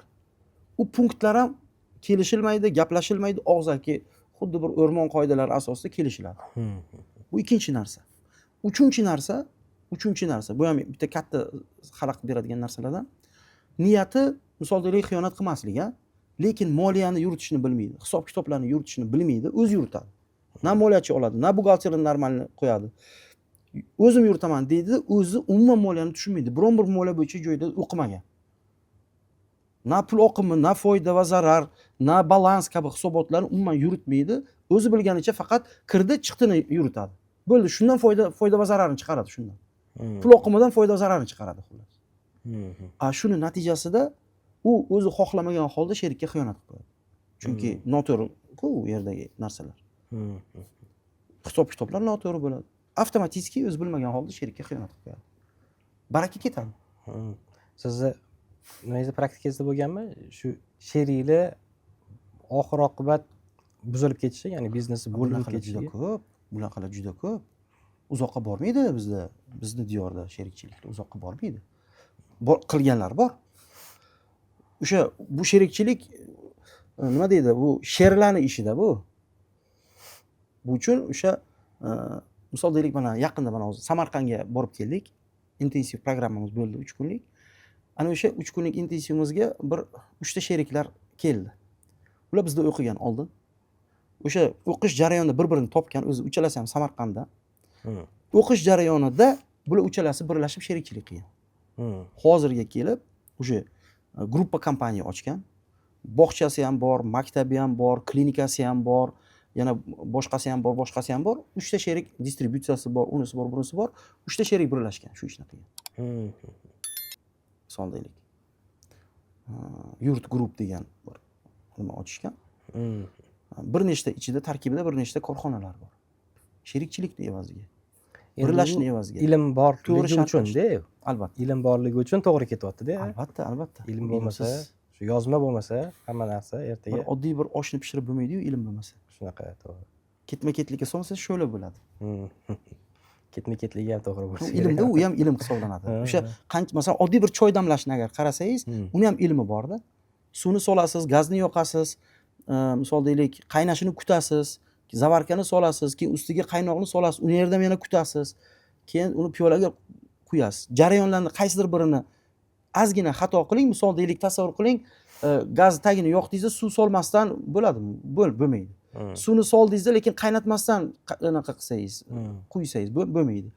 Hamma ishni to'g'ri qildingiz, zavarka solmasangiz, undan bo'lmaydi misol deylik. Zavarka soldingizda, lekin choy anaqa kipitokni ustidan quyganingizdan keyin kutmasdan turib choy suz berdingiz, bo'lmaydi, rangi chiqmaydi choyni. Oddiy o'shanga ham bir ilm kerak-da. Qanday qilib bitta bir butun korxonaning tizimida ilmsiz qilish mumkin yoki sherikchilikda ilmsiz qilish mumkin. Zo'r o'xshatish bo'ldi. Endi bu narsa hayotiy unaqa kundalik ishimizga aylanib qolgani uchun bu narsani biz juda ham jiddiy qabul qilmaymiz-da. Shunday. Hozir aytganingizdan keyin haqiqatdan odam xayoliga keldi ketma-ketligi. Mana yaqinda bizga bitta tanishimiz sherikchilikni taklif qildi. Hamjamiyat qilaylik, moliya yo'nalishida. Keyin investitsiya jalb qilish bo'yicha mutaxassis o'zi. Startaplarga investitsiya jalb qilish bo'yicha men mutaxassisligim bo'yicha qilaman. Siz moliya bo'yicha, buxgalteriya bo'yicha mutaxassisligingiz qilasiz. Biz hamjamiyat qilaylik, shu ishni boshlaylik deyishdi. Boshida yaxshi tushunmadim nima haqida gap ketayotganligini. Endi u odam o'zi juda yaxshi odam bo'lganligi uchun men rozi bo'ldim. Mayli, rozimiz. Qani bitta reja qiling, maqsadimiz o'zi nima xohlayapmiz? Siz taklif qilganingiz uchun, siz yaxshi narsa taklif qilyapsiz. Nima taklif qilayotganingizni bilmadim, lekin yaxshi narsaga o'xshayapti. Men rozi bo'laman dedim. Uchinchi odam bor dedi. Uchinchi odam bor. Ular bilan maslahatlashamiz, uchrashuv qilamiz deyishdi. Uchinchi odam uchrashuvga kelmadi. Uchinchi odamga keyin u borib aytgan, sherikchilik bunaqa bo'lmaydi. Taklif qilingan joyga kelmadingiz. Deb ozgina qattiqroq gapirgan ekan. Bo'lmasam men chiqaman, o'zingizlar ikkalovinglar quvuringlar. Keyin to'xtadi. Shun bilan. Ozgina to'xtang, ozgina to'xtab turaylik. Satirib yuqorilik, keyin qaytadan ishga tushiramiz dedik, to'xtatdik. Mana mashitda yaxshi signal bo'ldi-da. Hali uchinchi odamni tanimasdim-da men. Rozilik berib yubordim, uchinchi odamni tanimasdim, ko'rishmagandim. U zadniy berganim ozgina foydamga ham ishladi menda. Demak, boshida shunaqa ozgina mas'uliyatsizlik qilayotgan bo'lsa, boshida jiddiy qaramayotgan bo'lsa, ishga tushib ketganimizdan keyin ham shu narsa takrorlanadigan bo'lsa, demak bu bizani zararimizga ishlar ekan dedim-da. Yaxshi bo'lmasam to'xtab turaylik. Yaxshi bo'ldi shu narsa ham to'xtab turganimizni. Bitta qayta ko'rib oladigan bo'ldik dedik-da. O'zi juda ham ko'p yo'nalishlarni aytdi shuda, ya'ni jo'sha motivatsiya bo'lib o'zimizcha nimadir tashlayotgandik-da. Keyin haligi voqea bo'lgandan keyin to'xtatdik. To'xtab tur. Ma'mulani olib tashlaymiz, bizga nagruska beradi. Biz bu bo'yicha aqlimiz yetmas ekan bu narsaga deb sartirovka qilib oldik keyin. Mana tadbirkorlarda ham yana bitta ko'p muammosi bor. Sherikchilikda ham, o'zi yakka tadbirkorlik qilayotganda ham foyda borligini, yo'qligini bilmasdan turib pulni ishlatishni boshlaydi. Ya'ni foyda bor deb o'ylaydi. Pulni olib ishlataveradi yoki bor pulni hammasini meni pulim deb o'zini shaxsiy moliyasi bilan tashkilot moliyasini aralashtirib qo'yadi. Shu narsani ajratish olmaydi. Bizda ham juda ko'p narsa, bizning terminlarimizdan debitorka, kreditorka deb ataymiz. Endi buxgalteriyada, moliyada ko'p ishlatamiz. Debitor qarzdorlikda pulimiz bor. Bu foyda hali bu yerda assadga tovarlarimiz bor. Ko'chadaga berishimiz kerak bo'lgan majburiyatlarimiz bor. Ya'ni pul bor, hammasi saniki emas. Pul bor, saniki emas o'zi umuman. Yoki-da pul yo'q, lekin foydadasan degan gapni gapirishimiz ham sal kulgili bo'lib qoladi-da. shu narsalarni aniqlab olishga qanaqa qilib olib kelib olish mumkin tadbirkorlar? Ya'ni topilayotgan pulni hammasini o'zimniki degan narsani almashtirishda qanaqa qilib o'zgartirib olsa bo'ladi? Biz juda qiynalamiz mana shu sohada. Shu masalada tadbirkorlar bilan kelishayotganimizda. Bu bilasizmi? Bunga tadbirkor keladi o'zi. Qanday keladi desangiz agar, kichik endi ishchilikdan tadbirkorlikka o'tgan bo'lsa, unda prioritetda yo'q u narsa. Misol deylik, u hozir savdoni hozir o'ylaydi. Fokusi faqat savdoda bo'ladi. Pul topishda bo'ladi. Lekin mana bu taraflarga urg'u bermaydi. U savdo va klientni ko'paytirishda bo'ladi. Unda katta yo'qotish ham yo'qda. Qachon u narsaga keladi? Qachonki korxona shu nuqtaga keladiki, har bir qilgan qarori bor-ku, normalniy minusga tiqadigan bo'lsa, yaxshigina og'ritadi. Misol deylik, noto'g'ri bitta qaror qildik. Davay bunday qilamiz dedi. Shu joyda masalan qanchadir pul yo'qotilyapti. Qanchadir zararga kiryapti. Tadbirkorga bu ta'sir qiladi. Izlanishni boshlaydi. Misol deylik, bilib turibdi, moliyaviy jarayonlarda qaysidir joyda aqli yetmayapti, tushunchasi yetmayapti. O'zi yuritgan narsalari na foydani biladi, na zararsiz nuqtani biladi, na misol deylik prognoz qila oladi, misol deylik kassaviy razrivlar qachon bo'lishi mumkinligini. Pul har kun kerak, har kun pul sarflash kerak. Hamma narsaga yana o'ziga bog'langan. Misol deylik, tualetni bumaga olsa ham o'zi to'lash kerak. Internetga ham to'lash kerak. Hech kimga pulni bermaydi. Lekin korxonani o'stirish nuqtasiga, ya'ni o'stirish kerak, lekin hamma jarayon, moliyaviy jarayonlar o'ziga bog'langan, plus o'zi ham moliyani to'g'ri yuritmaydi. Shu nuqtaga kelgan paytda pallaga qo'yadi. Agar shunaqa paytda unga yaxshi takliflar berilsa, misol deylik. Prosta bizni diyorda shunaqa joy ham borki, biza moliya bu juda ham yashirin narsa bizda. Bizda diyorda, ya'ni qaysi ma'noda? Bizda chorniy buxgalteriya bor. Yashirin iqtisodiyot borligi uchun. Bo'lgani uchun u qo'rqadi, misol deylik. Tim bo'lib pulni xotinidan ham yashiradi-da bizda. O'sha uchun bu og'riqli narsa. Buni topshirish jarayoni juda ham qiyin. Bu yerga topshirish uchun u juda o'ta ishonchli odam bo'lish kerak. Yo, siz misol deylik moliyachi sifatida, buxgalter sifatida shu darajada shaxsiy brendingizni rivojlantirishingiz kerakki, u sizni kuzatish asnosida sizga shu darajada ishonch bildirsin-da, uni og'riqlari, dardlarini o'sha podkastlaringizda, videolaringizda, reelslaringizda shu darajada ochib ko'rsatish kerak bu bir. Ikkinchidan, shunday bir servislarni yo'lga qo'yish kerakki, shunday bir xizmatlarni. Ularga nimadirni ochib bera olishingiz kerak muammosini. O'sha narsani ko'rsinki, haqiqatan ham muammosiga yechim bor sizlar taraf. Bu sizlarni nimalaringiz bu aslida. Nima deydi? Bu masalani sizlar bartaraf qilishlarini qo'llaringizda. Shunaqa. Ularga ko'rsatib bera olishingiz kerakki, misol deylik, qo'rqma, seni pullaring chapga o'ngga ketmaydi. Misol deylik, sizlar moliyasini tartiblashtirish jarayonida sizlar faqat hisob kitoplarini o'sha yashirin faqat o'ziga ko'rsatiladigan, boshqalarga nima deydi, sir tashqariga chiqmasligi, faqat o'ziga ko'rsatilishi, bu boshqa joylarga, soliqga, unga bunga misol deylik ko'rsatilmasligi, pul bilan ishlanmasligi, pulni o'zi misol deylik kassir qo'ysin, ko'ngling xotirjam bo'lsin degan ma'noda shu narsalarni ko'rsatib bera olsangizlar, ular bo'lmasa bu bosqichga o'tadi, bo'lmasa yo'q. To'siq juda ko'p moliyada.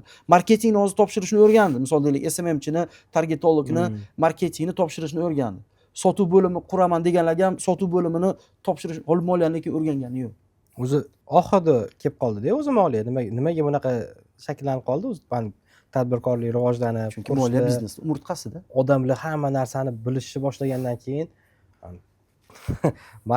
hamma sotuvga, marketingga, reklamalarga urg'u berdi. Oxirida moliya kelib chiqdi-da. Shunaqa. Oxirida tushunib qolishdi moliya muhimligini. Shunaqa, chunki endi hozir hamma massiviy moliyaga yopishdi endi. Ko'pchilik aytayapti, katta uni ham moliyaga yopishgan odamlar deyotganingiz, ular treninglarda yuzlab marotabalab, o'nlab marotabalab o'qib, marketingni, savdoni, xodimlar, HR prosesslarini, strategiyalarni tartibga solib, bilyaptiki, hammasi o'sha barib moliyaga borib taqalyapti. Chunki moliya marketingga ham, savdoga ham, strategiyaga ham, boshqasiga ham, hammasiga bog'liqlik joyi bor. Nech pul foyda qilyapti, ro'yisi qanaqa bo'lyapti, ko'rish kerak bu narsa. Moliyaviy narsalar bilan bog'liq hamma narsa. Chunki bir umurtqaga o'xshayapti-da moliya. Boshida o'rganish kerak emasmi shu narsani? jarayon buzilib ketib qoldi-da men. Siz siz boshida deysizda. Boshida shuni to'g'irlab olish kerak edi deb o'ylaydim-da. Endi klassik nimada shunaqa deyiladi. Misol deylik, birinchi buxgalteriyani o'rganishing kerak. Keyin qolgan hamma narsani shuni ustida qilishing kerak. Shuni atrofiga qurib olasan deydi. Bizda vaqt yo'q tadbirkor buxgalteriyani o'rganishi uchun u qancha vaqt sarflash kerak? Bizda vaqt yo'q odamlarda. Bizda shunday hozir bo'lib, bozorga chiqib, oldi berdi qilib tashlash kerak. Shu narsani o'rganish osonda-chi, buxgalteriyani o'tirib, varaqlab yoki aytaylik kompyuterda ishlab, u qiyin masala. Tovarni olib Adam Beyga sotish oson. O'sha uchun u oson jarayonni qiladi, bunga keyin keladi. Foyda borda, ketma-ketlik bor. Misol deylik, qaysidir joyda o'sha bosqich bosib sakrab o'tiladi. Qaysidir joyda men ham to'g'ri deb o'ylayman shuni. Misol deylik, qanaqa ma'noda? Tashlab ketishmi? Ha, mana qarang. Masalan, birinchi moliyani qo'yish kerakmi? Endi boshlayotgan odam, moliyani qo'yish kerakmi, savdoni qo'yish kerakmi, marketingni qo'yish kerakmi? Degan savol paydo bo'ldi. Keling, mayli, ikkita qilaylik shuni. Marketing muhimmi, moliya yoki buxgalteriya muhim? Qaysi muhim sizningcha? Endi o'zim soham qanaqa qilib marketing deyman deydi. Qanaqa qilib marketing deyish mumkin, to'g'ri. Birinchi navbatda men oldin moliyani to'g'ri taqsimlab olsam, qarang. O'zi bir tip pulni o'zi yo'q. Bitta ham daromad hali yo'q. Nimasini moliyani tartibga solasiz degan savol ham bor. To'g'rimi? Misol deylik, mana qarang. Umuman hali savdo bo'lgani yo'q. Siz aytmoqchisiz, oldin oqimni shakllantirib olgin. Nima qilish kerak? Keyin nimalarni o'zallarini keyin to'g'irlab olasan demoqchi. Shundayda, masalan, hozir na hisob bor, na hisobot bor. Chunki hali na savdo bor, na pul bor, na oqim bor, klient oqimi bor. Shunda moliya yoki buxgalteriyani tartiblashtirishdan maqsad qani? Shuning uchun endi kelibdi-da ko'pchilik. Shunaqa birinchi oqimni ko'paytiradi. Oqim ko'payishni boshlaydi-yu mijoz. Endi qarasa cho'ta bozorni o'rgandi, misol deylik, klientni o'rgandi, konkurentni o'rgandi, reklama qilishni o'rgandi, klient oqimi kelyapti.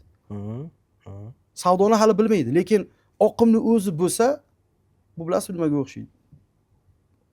Savdo qilishni bilmasangiz ham, klient bilan to'g'ri muloqot qilishni bilmasangiz ham, oqim juda katta bo'lganning evaziga siz sotmayman degan paytingiz ham sotasiz-da. Chunki oqim juda kattada. Prosta bunday savatchangizni ushlasangiz, oqimni o'ziga baliq tushaveradi. Bilmasangiz ham, savat teshik bo'lsa ham, bitta ikkita ilinadi hech bo'lmaganda. Ana undan keyin misol deylik, tadbirkorlarimiz endi savdoni o'rganadi. Endi deydi, oqim ham yaxshi, ushlab qolish ham yaxshi. Endi pul ko'payib ketyapti.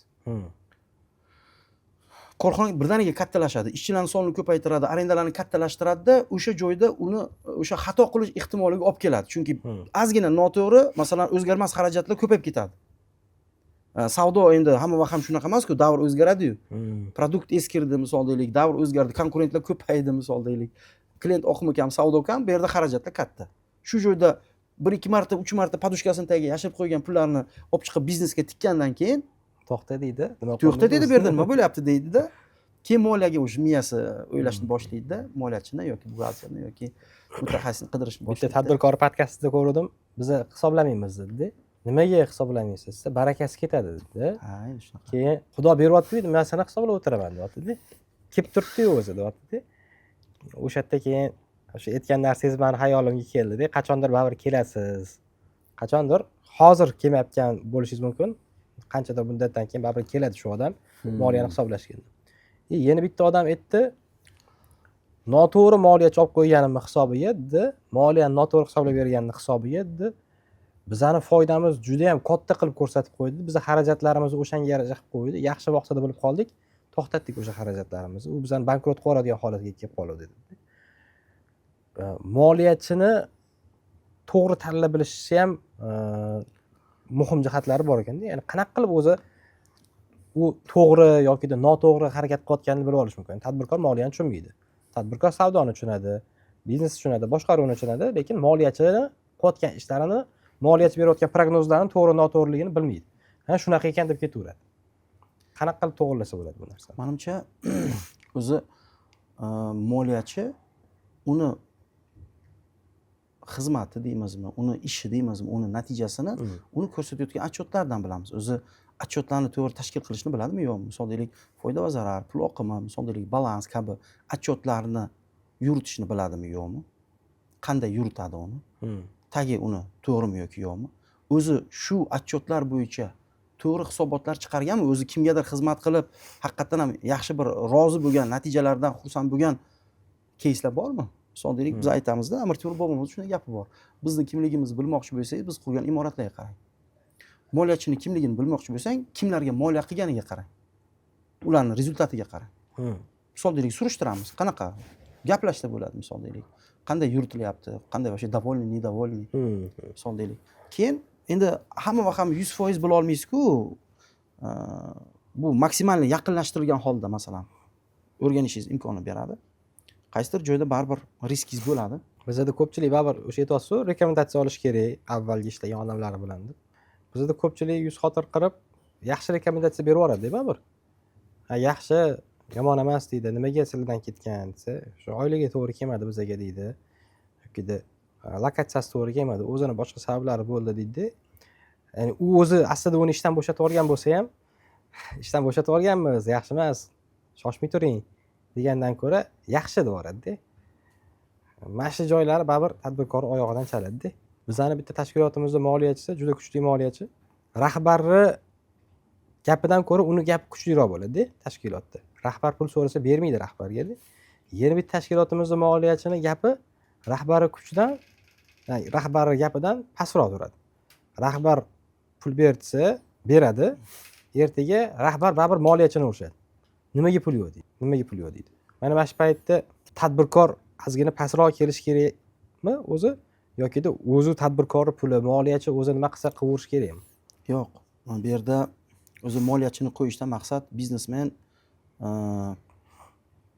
o'ziga o'zi zarar qiladigan odamda.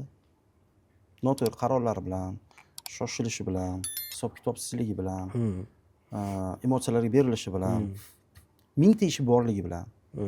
U fokus moliyada emas, mingta narsada fokus. O'sha uchun moliyachini qo'ygandan keyin o'zi qurgan qoidaga o'zi ham amal qilish kerak bo'ladi. Bo'lmasa moliyachini qo'yishdan nima? O'zi moliyachini qo'ysa-yu uni ishlashga qo'ymasa, moliyachini qo'ysa-yu u o'zini ishini misol deylik bajarish jarayonida prognozlari-yu boshqasini hech narsani hisobga olmasa-yu nimadan misol deylik pulni oladigan bo'lsa, оборотdagi pullarni, nima foydasi bor bu yerda moliyachini qo'yishdan bo'lmasa? Shuning uchun moliyachi biznesmendan biznesni himoya qilish kerak.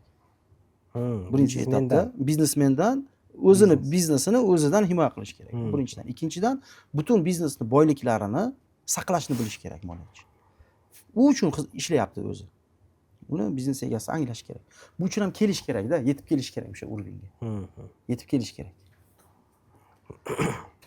Bizda shunaqa ishlaydi misol deylik.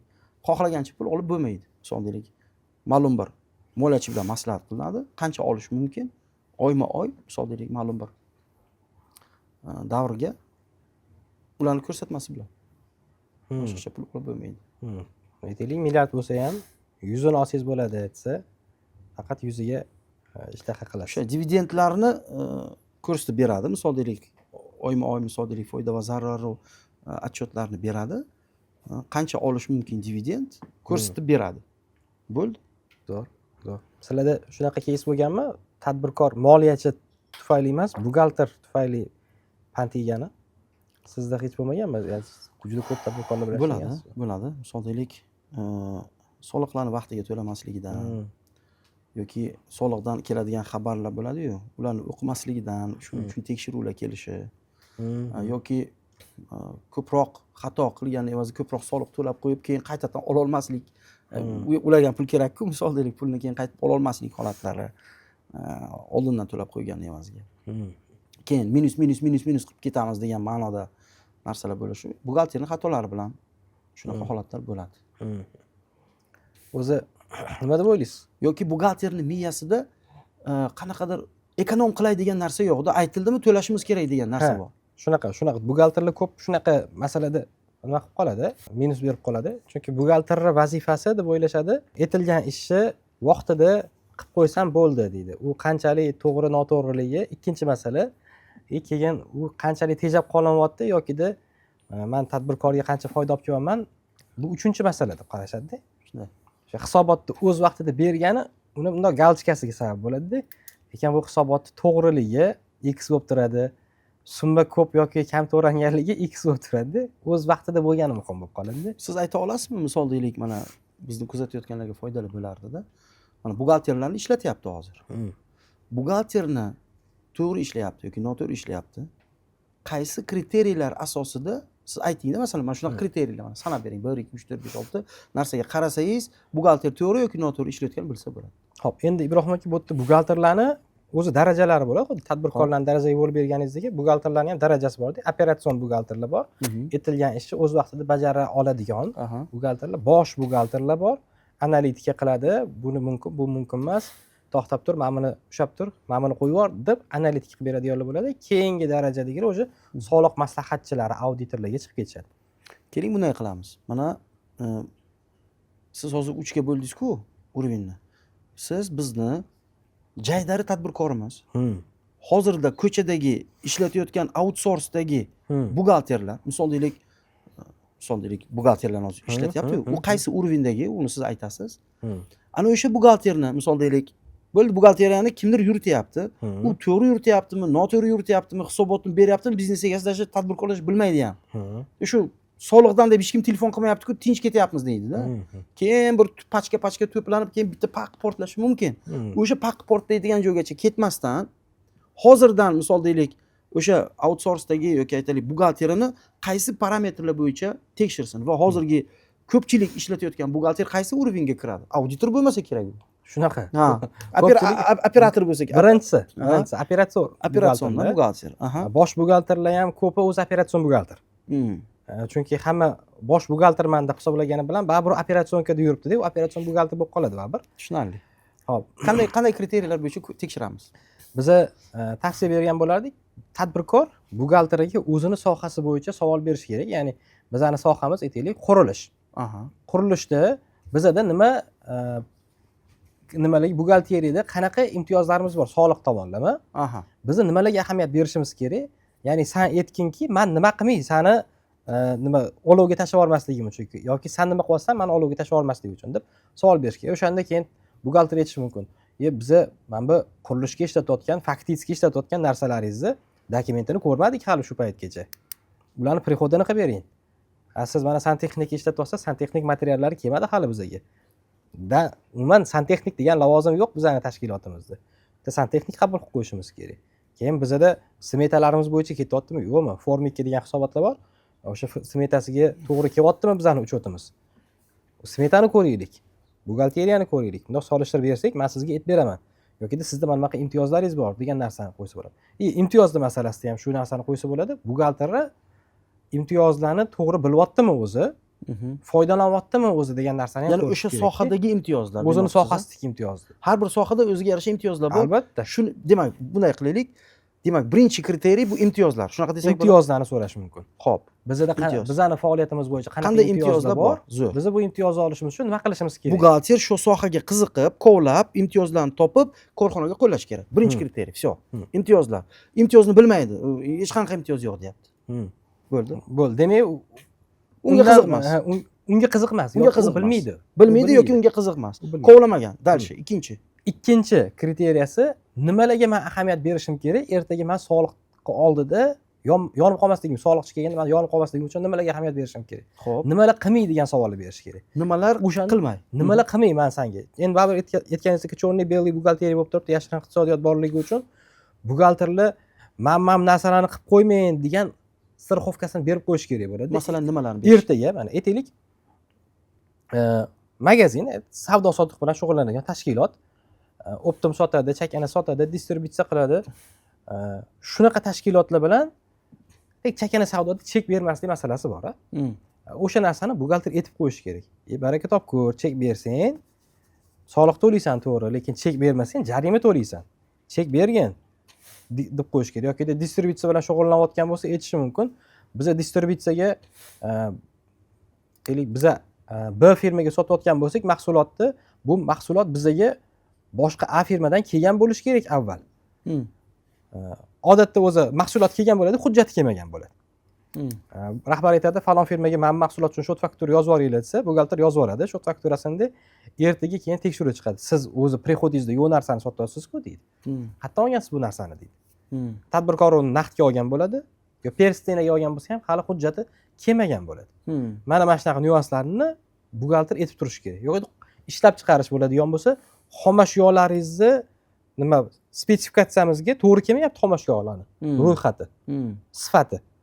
Shuni to'g'rilash kerak. Ertaga tekshiruvga kelsa baribir solishtiradi. Bizda xomashyo bunchalik bunaqa lekin sen bunaqa ishlab chiqarish qilyapsan. Sani xomashyoing 100 taga yetadi, sen 2000 ta ishlab chiqarmoqchisan. O'shunaqa narsalarni buxgalter aytib turish kerak edi. Agar aytmasa, ertaga nima jarima kelib, peniyalar tug'ib, sudlarga oshib ketgandan keyin tadbirkorga baribir kaltak tadbirkor bo'ynida sinadi. Tadbirkor men buxgalterni baqir-chaqir qilib urushgani bilan u baribir yondan cho'nchagidan to'laydi-ku pulni. Ertaga keyin buxgalterga aytadi, nimaga yetmagansiz siz? O'zingiz so'ramagansiz-ku deydi. Chunki u operatsiyonkadagi odam-da. U so'raganda aytishga o'rganib qolganda, so'raganda ma'lumot berishga o'rganib qolganda u odam. Analitik buxgalterlar oldindan aytib qo'yadi, to'xta, ish boshlashdan oldin kelishib olaylik. Men senga ogohlantirish beraman. Agar sen o'shani qilsang, ishimiz yaxshi ketadi. Agar qilmasang, kalta baribir seni bo'yningda siradi. Zo'r. Ikkinchi kriteriy tushunarli. Demak, birinchisi imtiyoz, ikkinchisi nimalar qilmaslik kerak, nimalarga e'tibor qaratish kerakki, tushib qolmaslik uchun. Uchinchisi. Uchinchi kriteriya, oxirgisi hujjatlashtirish bo'ladi.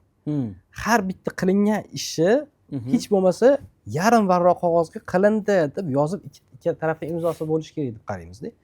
Bitta xodim ishga kirdimi, albatta uni arizasi bo'lishi kerak. Ishdan ketdimi arizasi, buyrug'i, mehnat shartnomasi. Agar ta'sischi qaysidir asosiy vositalarni sotib olmoqchimi? Protokolini qilsin. Buyrug'ini chiqarsin. Narxi kelishuv bo'yicha aktlarni qilsin. Ya'ni hamma hujjatlar, ya'ni ular tadbirkor uchun u ikkinchi masala-da. Tushundim. Odatda. Chunki tadbirkor hujjatga bosh og'riq qilish kerak emas o'zi to'g'risi ham. Tadbirkor jarayonni boshqarib ketish kerak. Hujjatini bor yo'qligini buxgalter yoki yuristni ta'minlab turish kerak. Endi ko'p tashkilotlarda yurist bo'lmaydi. Chunki nimasi moliyasi ko'tarmaydi yurist yollashni, lekin tadbirkorga shu narsani qo'shimcha vazifa sifatida berib, hujjatlarimiz to'g'ri tahlab boring, biz sizga mana o'shani evazida o'shani haqqini ham beramiz sizga deb oldindan aytib qo'ysa, buxgalter o'sha hujjatlarni ham tahlab boradi. Tadbirkor kerak bo'lsa so'rab oladi. O'sha outsource bo'lsin, yoki freelance buxgalterdan ishlatayotgan bo'lsin, yoki shtatkada buxgalter ishlatayotgan bo'lsin, so'rab olish kerak. Dokumentlar qani? Men oxirgi marta qaysi dokumentga qo'l qo'yganimni bilmayman. Nima dokumentlar bor bu yerda? Nima operatsiyonga ishlab bo'lyapti? Qaysilarning dokumenti bor? Ertaga menga tekshiruv kelsa, birinchi navbatda so'raydigan narsasi dokumenti bo'ladi-da. 1S programmangiz yoki yuborgan otчёtlaringizdan tashqari birinchi dokumentni olib kelib olishadi-da, keyin u otчёtlaringiz bilan solishtirishadi. Bu 1S programma u umuman soliqchilarni qiziqtirmaydi. Bu buxgalter o'zi uchun bo'ladi har doim. Shuning uchun uchinchi masala oxirgisi har doim o'zi asli bu birinchi masala, top 3 talikda bo'lgani uchun uchinchisiga qo'ydik. Hujjatlashtirish albatta bo'lishi kerak. Har doim hujjat qutqarib olib ketadi-da tadbirkorni. Ya'ni to'g'ri hamma hujjatlar hozir bu majlis emas, elektron bo'lib ketdi, ko'p hujjatlar, hisobotlar hammasi elektron bo'lib ketdi. Elektron hujjatlardan tashqari baribir 50% baribir qog'oz variantidagi hujjatlar hali ham yuribdi-da. Oqim bo'lib yuribdi. Xo'p, qarang, yana bitta sizga savol. Misol deylik, korxonani har qancha muddatda audit qilish kerak? Va audit qilish jarayonida misol deylik, auditorni qanday farqlash kerak? Misol deylik, aytasiz, 3 xil urovendagi. Masalan, oddiy buxgalter ham misol deylik, men auditorman deyishi mumkin. Qanday? Endi nimasiga qarash kerak? Auditlar bo'ladi, to'g'ri. Diplomsiz auditlar ham bor. Zo'r auditorlar bor, diplomsiz, hujjatsiz. Diplomi bor, yaxshi emas auditorlar ham bor. O'sha uchun demoqchimanki, misol deylik, kichik tadbirkorlar-ku, kichik o'rta tadbirkorlar maqsad, hujjati bo'lsin, diplomi bo'lsin, u kimgadir kerakdir. Demoqchi bo'lganim, shunaqa narsa bo'lsinki, xavfsiz holatga keltira olsin. Soliq tekshiruvi yoki qandaydir tekshiruvlardan oldin u xavfsiz holatga keltira olsin. Misol deylik, sertifikati bor, palon pul oladigan emas, ishni zo'r qiladigan, balkim sertifikati yoki aytaylik, nimasi yo'q bo'lsa ham, shunaqa. Qanday ajratamiz? Shunaqa. Portfoliyosiga qarash kerak albatta. Bitta tadbirkor o'zini firmasini buxgalteriyasini audit qilmoqchi bo'lsa, avval portfoliyosiga qaraydi. O'zi nimani audit qildirmoqchi? O'shani bilib olish kerak edi. Katta tashkilotlarda o'z shundoq ham ichki audit bo'ladi. O'sha auditor o'sha oqim ichida yuradi. Lekin kichkina o'rta tadbirkorlarda Ularda auditor tashqaridan kelishi kerak bo'ladi. Tashqi audit kelganda u auditni tanlashda portfoliosi kerak bo'ladi. To'g'ri, o'zini auditor degan sertifikati bo'lmasa ham qanaqa xulosalar qilgan, qaysi tashkilotlarga auditor xulosasini qilib bergan, qanaqa portfoliolari bor, o'shalarni olib ular bilan qiziqib ko'rish kerak, gaplashib ko'rish kerak. Ya'ni sizlarga hech bo'lmaganda 3tasi bilan, top 3tasi bilan gaplashib, shu odam xulosa qilib bergan ekan, falon yili qanaqa sizlarni qoniqtirganmi? Ertaga bu xulosa noto'g'ri ekan degan narsa kelib chiqmadimi sizlarda? Boshqa odam kelib, "Yo'q, bu noto'g'ri, bu o'zi mana bunaqa bo'lishi kerak ekan" degan narsani aytib ketmadimi? degan bitta portfoliodan informatsiya olish kerak. Hop, bu informatsiyasi endi yo'q bo'lsa, auditor aytaylik, o'zi yaxshi, lekin unaqa portfoliosi juda ham katta bo'lmasa, u qilgan ishini to'g'ri yoki noto'g'riligini bilish imkoni bo'lmay qoladi. Imkonsiz, chunki o'zingiz bilmaysiz, u to'g'ri bergan narsasini qilib ketaverasizda. Oxirgi variant portfolio bo'lib turibdi bizada, yoki rekomendatsiya bo'ladi. O'zi qaysidir mutaxassis bilan ishlayotganda oldin qayerlarda ishlagansiz, qanaqa portfoliongiz bor desa, mana bunaqa joylarda ishlaganman deb endi og'zaki aytib ketaveradi. Shaxsan o'zi qatnashmagan bo'lsa ham, o'sha qatnashgan komandani ichida kichkina roli bo'lsa ham, shuni ban qilganman deb yuboraveradi-da. Ana o'sha paytda kontaktlarni bering, bitta gaplashib ko'raylik deganda qo'rqmasdan kontaktni bera olgan odam o'ziga ishonish kerak o'zi shundoq ham. O'zi uni duxi yetmasdi-da kontaktini berishga. Mana ayting, sizni aytsa taniydimi? Ha, taniydi, bo'ldi, men hozir telefon qilaman. Kimga telefon qiling? Siz maminga telefon qilib ko'ring, desa, yo'q, bunga emas, maminga telefon qilamiz deb ozgina so'z o'yini bo'ladigan bo'lsa, psixologik urush bo'ladigan bo'lsa, o'zi shundoq ham bilinib qoladi o'zini tutishidan. O'zi kontakt berdimi? Mana bemalol gaplashavering deb kontakt berdim, portfoliyosiga qo'shdimi, rekomendatsiya olsangiz bo'ladi mana bulardan degan narsani qo'shdimi, o'sha 50% xotirjam bo'lish kerak-da, ya'ni demak bu odamdan yaxshi natija kutsa bo'ladi degan narsani olish mumkin. Faqat rekomendatsiya bilan olish mumkin. O'zi tushunmagandan keyin insonlar. Mana belgiga o'tishni gaplashdik boya, moliyasini belgiga o'tkazib olish. Degan endi buxgalteriyani ham belgiga o'tkazib olish dolzarb bo'lib qoldi-da. Yashirin iqtisodiyotni yo'q qilish uchun buxgalteriya ham belgiga o'tsin, hamma ko'rayotgan daromadidan soliqlarni bekitmasin, soliqlarni o'z vaqtida to'lasin degan narsa bor. O'zi moliyani belgiga o'tkazib olish qancha vaqt talab qiladi? Buxgalteriyani belgiga o'tkazib olish bitta shelchoq bilan bo'ladi deb o'ylashadi-da. Bir oyda men buxgalteriyani belgiga o'tkazib olaman deb qarashadi-da. Moliyani belgiga o'tkazib olishdan ko'ra men buxgalteriyani belgiga o'tkazish qiyinroq deb o'ylayman. Chunki atrofidagi firmalar ham uni belgiga o'tishga nima bo'lib turish kerak? Xayrixoh bo'lib turish kerak. Mana siz men belgiga o'taman deyapsiz-da, lekin arendaga olgan joyingiz, uzr aka, biz sizga nima qilib bera olmaymiz, persisteni qilib bera olmaymiz joyimizga. Biz naqdga kelishganmiz siz bilan. 10dan 2 qismini persisteni qilib berasiz, qolgan 8 qismini naqd berasiz-ku. Shunaqa kelishganmiz u. Desa, u nikak o'ta olmaydi belgiga. Xomashyo ham xuddi shunday. Xomashyo ham shunaqa. Persisteniga oladigan bo'lsangiz qimmatroq sotamiz, chunki bizda soliq tushib qoladi deydigan bo'lsa, o'zi ketdi-da. Shuning uchun juda qiyin buxgalteriyada belgiga o'tish. Lekin eng muhim jarayonlardan shu deb bilaman, buxgalteriyani, moliyani belgiga o'tkazib olish. O'zi moliyani belgiga o'tkazib olish degani nima degani o'zi? Buxgalteriyani belgiga o'tkazib olish degani hamma daromad xarajatlarini rasmiy ko'rsatib, hujjatlarni joy-joyida taxlab, soliqlarni o'z vaqtida to'lash degani-da biz uchun. Moliyani belgiga o'tkazib olish nima degani o'zi? Nima ekan? Qarang, moliyani belgiga o'tkazib olish. Qanday buni nazarda tutyapsiz moliyani belgiga o'tkazishni? Ha, moliyani aytaylik, bitta tadbirkor o'zini moliyasini o'zi bilganicha yuribdi.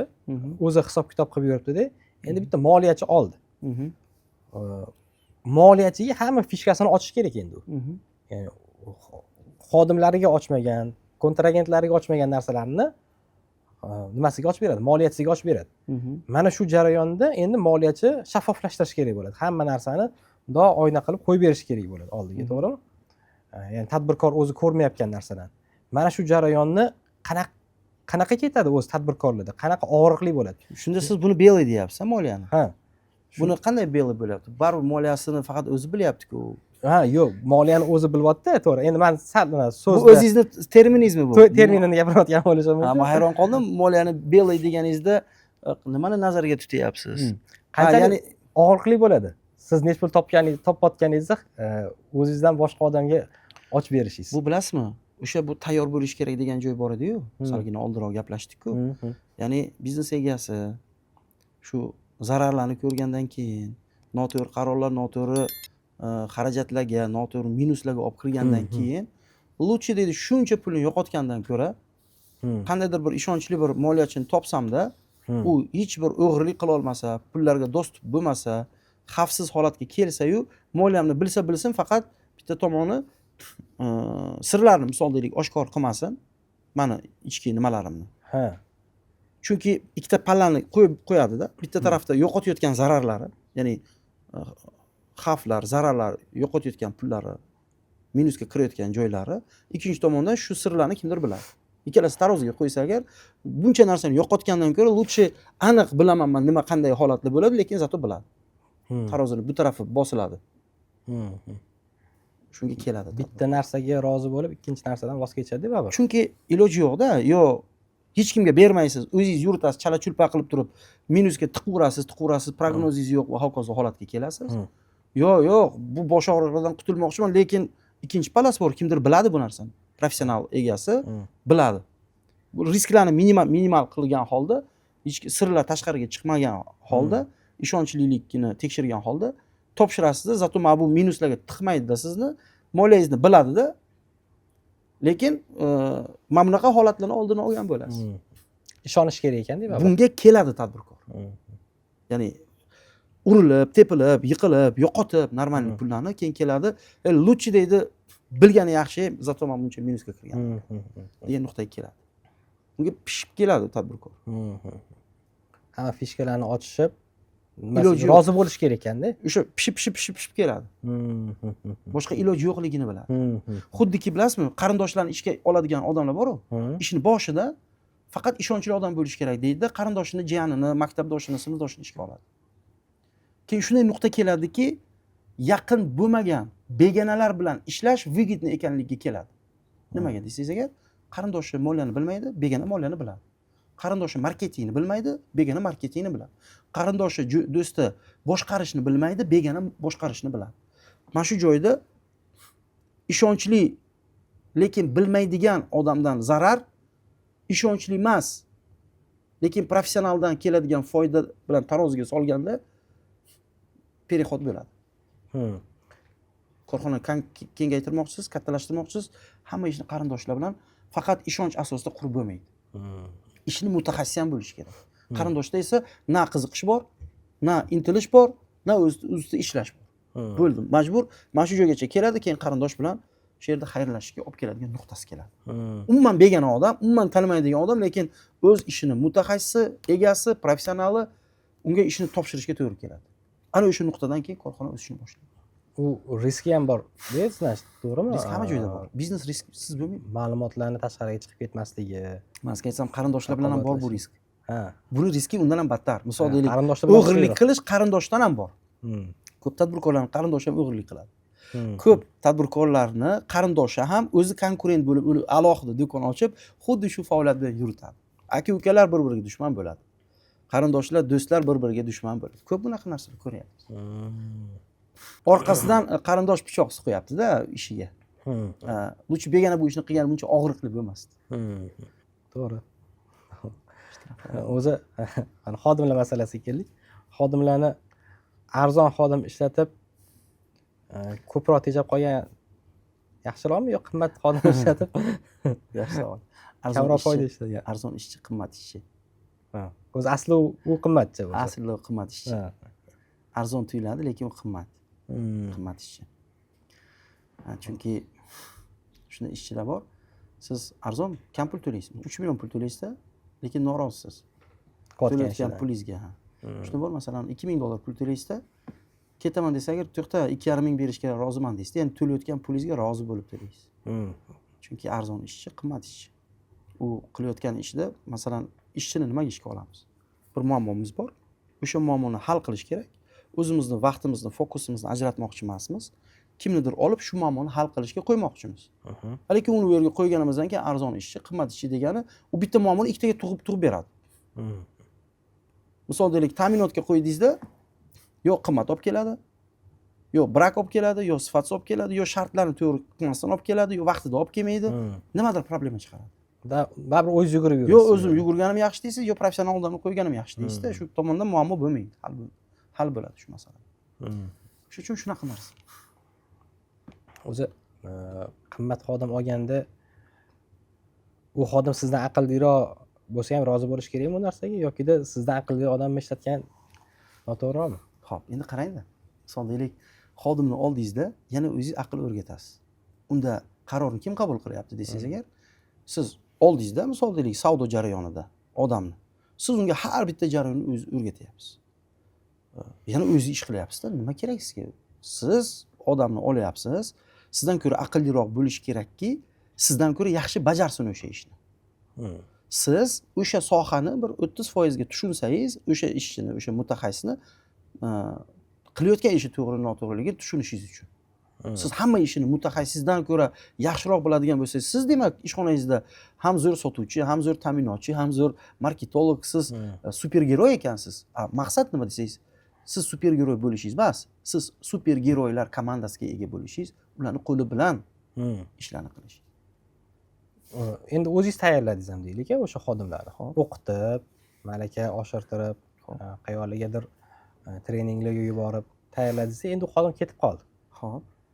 Bu qanchalik og'riqli emasmi? Mana siz zo'r xodim olib kelib ishlatganingizdan keyin u xodim ko'rsada, sizni o'zini sizdan aqlliroqligini bilgandan keyin u xodim ketib qolish potensiali yuqori Siz bo'ladi. xodimni ishxonaga bog'lab qo'ying-da. Sal qo'polroq eshitilayotgan bo'lishi mumkin. Bog'lab qo'yish qanday bo'ladi? Bog'lamasdan bog'lash bo'ladi. Xitoyliklarda shunday gap bor-da. Kapalakni deydi orqasidan quvmagin deydi. Bog' yaratgin deydi, kapalak keta olmasin shu yerdan. Bog' bo'lgandan keyin kapalak keta olmaydi.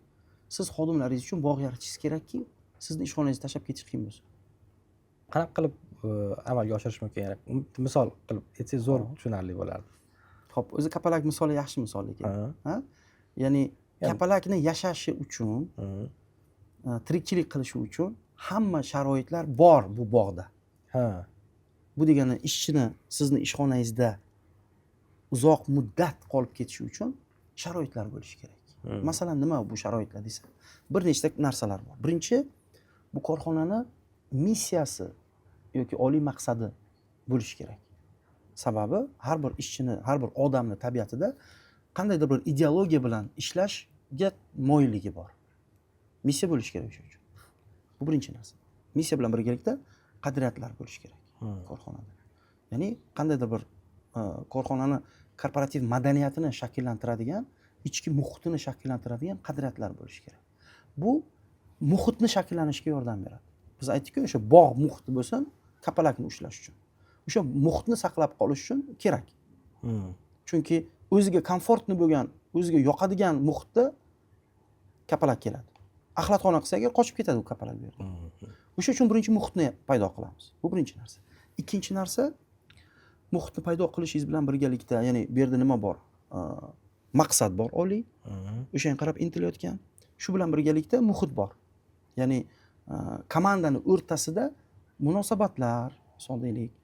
Uchinchi narsa, bu rahbarlar tomonidan xodimlar bilan to'g'ri munosabatlar.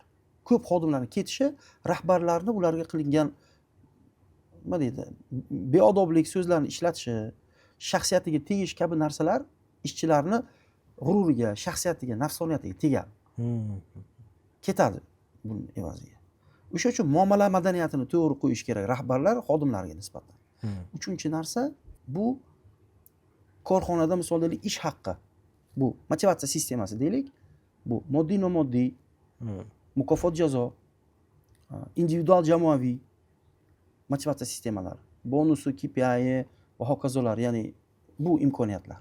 Ya'ni uni shu joyga bog'lab qo'yadigan narsa. Ya'ni bu tarafdan ham bonus bor, bu yerdan KPI bor, bu yerdan misol deylik, tam qanaqadir okladi bor, bu yerda yilning oxirida misol deylik oladigan masalan 13-chi tam oyligi bor.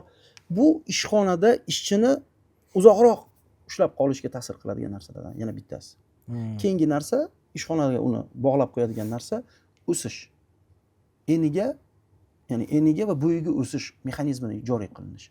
Bu nima degan desa, u lavozimda o'sishni ko'ra olsin. Chunki inson o'sishni xohlaydi. sizni ishxonangiz esa shu sharoitni bersin. Ya'ni ham bo'yiga o'sa oladi. Ya'ni lavozim o'sa oladi. Ham shu bilan birgalikda eniga o'sa oladi. Ya'ni eniga deganda o'sha sotuvchimi, sotuvchilikni misol deylik, hamma nimalarni o'rganadi, mexanizm. Mutaxassislik bo'yicha. Mutaxassisliklarni chuqur o'rganishni boshlaydi. Sizni korxonangiz bunga sharoit qilib beradi. Ekspertlarni chaqirib o'rgatadi, misol deylik, yoki ustoz shogird an'anasi bor, misol deylik.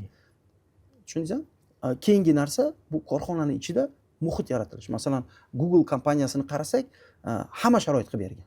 Endi bir kichik korxonada bu narsa imkoni yo'qdir, lekin imkoniyat doirasida xodimni o'zini ishxonasida komfortni his qilishi uchun, yaxshi ishlashi uchun, samarali ishlashi uchun sharoit bo'lishi. Soddalik hech bo'lmasa tahoratini olib namozini o'qish uchun bir imkoniyat bo'lishi mumkin. Ya'ni ishxonaning ichida yo'q, normal stol stuli bo'lishi mumkin, normal kompyuter bo'lishi mumkin, yoki shunga o'xshagan anjomlar bo'ladi-yu, har bir korxonada endi har xil bo'lishi mumkin bu anjomlar. Povur bo'lsa, demak, o'sha pishiradigan qanaqadir jihozlar bo'lishi mumkin. Qulaylik. O'sha ishini, faoliyatini maza qilib qilishi uchun qulaylik. Keyingi narsa bu kollektiv deylik, ya'ni komandaning ichidagi odamlar bir-birini to'g'ri tushunishi, bir-birini qo'llab-quvvatlash. Bu avtomatik yana borib korporativ madaniyatga taqaladi. Siz to'g'ri muhitni yaratgan bo'lsangiz, albatta korxonaning ichida to'g'ri odamlar jamlanadi. Bu o'sha ishchini u yerdan ketish ehtimolini juda pasaytiradi. Bu tarafdan muhit yoqimli, bu yerdan rezultatiga bog'lab qo'yilgan moliyaviy natijasiga qarab turib mukofot va jazo tizimi bor. Bu yerda misol deylik o'sish nimasi bor, tashab ketish qiyin bo'ladi. Bu yerda kollektiv yaxshi, boshqa kollektivga ketadigan bo'lsa, u tarafi bor, rahbarlar chiroyli muomala qiladigan joyi bor. Bularning hammasi ishchini o'sha joyga bog'lanib qolishiga sabab bo'ladi. Yuqorida aytganimizdek, kapalak uchun bog' yaratish bir holatiga o'xshab qoladi. Bu bir kunda paydo bo'ladigan narsa emas. Buni qurish kerak biznes egasi. Ba'zida aytishadi, biznes egasi xodimlar bilan o'ynash kerak emas deydi. Ya'ni juda ham yaqin bo'lib ketish kerak emas. Devor bo'lish kerak, parda bo'lib turish kerak deydi. Ya'ni yaqinda bitta keys bo'ldi. Bitta odam o'zini yaqin nimasidan xodimidan nima ko'rdi? Zulm ko'rdi. Qanaqa zulm bo'ldi desa, 40 ming, 50 ming dollarga yaqin pulni o'g'irlagani bilinib qoldi-da. Eng yaqin inson xodimlardan biri. U yaqinlikdan emas u. U bu yerda yana bitta mexanizm bor. O'sha yuqorida aytganimizdek, bu rekruting tizimi. Ishchilarni ishga olish tizimi. U ham o'sha xodimlarni, yaxshi xodimlarni jalb qilishda ishlaydigan mexanizmlardan bittasi. Rekruting tizimi yaxshi ishlashi kerak. Ya'ni biznesni bir kemaga o'xshatsak, kemangizga to'g'ri odamlarni olish kerak bo'ladi. Keyin safarga chiqish kerak bo'ladi. Bu yerda muhim joyi shuki, siz aytgan narsa ayrim payt odamlar qo'zichoq deb bo'rini bolasini olishadi-da, qo'ylarni nimasiga qo'shishadi. Keyin u ozgina yeb, boshqa qilib, katta bo'lgandan keyin ichkaridan zarba beradi-da, bo'riligini qiladi, boshqacha qilib aytsak. Bu shu yerda muammo. Ya'ni noto'g'ri odamlarni olishda. Filtr noto'g'ri bo'lgandan, ha. U sekinlikda effekt beradi-da, ya'ni u birinchi bo'ri tishlari chiqadi, baquvvat bo'ladi, o'shandan keyin g'ajib oladi. Bir nima borda, bir toshbaqa bor ekanda, suvdan kechib o'taman desa, bir chayon aytibdiki, iltimos toshbaqajon debdi, shu tarafdan meni ham o'tkazib yubor debdi-da. Keyin aytibdiki, sen chayonsan, chaqasan debdi-da. Chaqmayman debdi. Umuman chaqmayman debdi. Qanday qilib chaqaman? Meni o'zimiz cho'kib qolamiz-ku unda deydi ikkalamiz ham. Toshbaqam da o'ylabdi, to'g'ri aytyapsan debdi. Min debdi. Yarmigacha kelgan paytda chayon shartda o'sha nimasidan chaqibdi-da, endi chaqiladigan joy bo'ladi-yu. O'sha qo'limi, oyog'imi o'sha toshli joy bo'lmagan joydan chaqib yuboribdi-da. Keyin toshbaqa aytib, "Sen aqling joyidamisan?" deb, "Chaqmayman deding, hozir chaqning ikkalamiz ham o'lamiz-ku" dedi. "Nima qilay, chayon bo'lsam nima qilay? Men chaqmasdan tura olmayman" degan ekan. Shunaqa narsa-da, ya'ni bo'ri bolasini olganingizdan keyin u katta bo'lgandan keyin bo'riligini qiladi, nima qilsa. To'g'irlab bo'lmaydi u xodimni. Bo'riligini qiladi-da. Qachondir baribir natijasi chiqib keladi. Bo'riligini qiladi. Bo'rini boshqa jonzotga aylantiraman demang-da. U tabiatiga tortadi-da. To'g'ri muhitda. Yana bitta bir nima bor-da, kakras shu joyda. Bir podsho bor ekan-da. Bir podsho bor ekan. Aytib, vazirni chaqiribdi-da, aytibdiki, "Vazir debdi, hayvonlarni tarbiyalasa bo'ladimi?" deb. Aytibdiki, "Yo'q" debdi. Iloji yo'q. Keyin hayvonlarni tarbiya qiladigan bir nimani chaqiribdi, mutaxassisni. Aytibdiki, "Mana debdi, mushuk debdi, mana shu mushukni tarbiyalashing kerak." Falon kuni bazmu jamshid beramizda shunga bu tayyor bo'lish kerak debdi.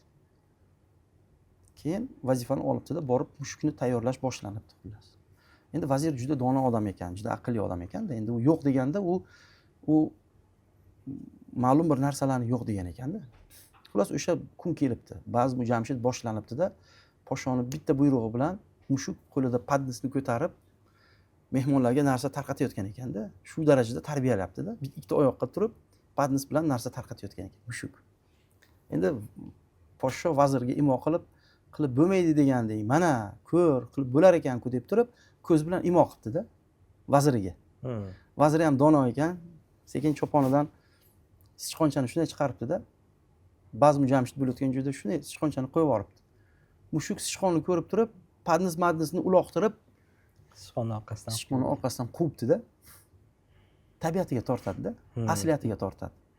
O'sha uchun asliyati o'sha ko'rinadigan narsalar borda, asliyatini qo'zg'aydigan narsalar bor. Ana o'sha narsalar qo'zg'ash jarayon bo'ldimi, asliyatiga qaytadi-da yana. Tabiatiga yana qaytadi-da. Qanaqa qilib ajratib olish mumkin shunaqa asliyati? O'zi bu rekruting jarayoni bor-ku. Rekruting jarayonida o'zi har xil uslublar borda filtr qiladigan.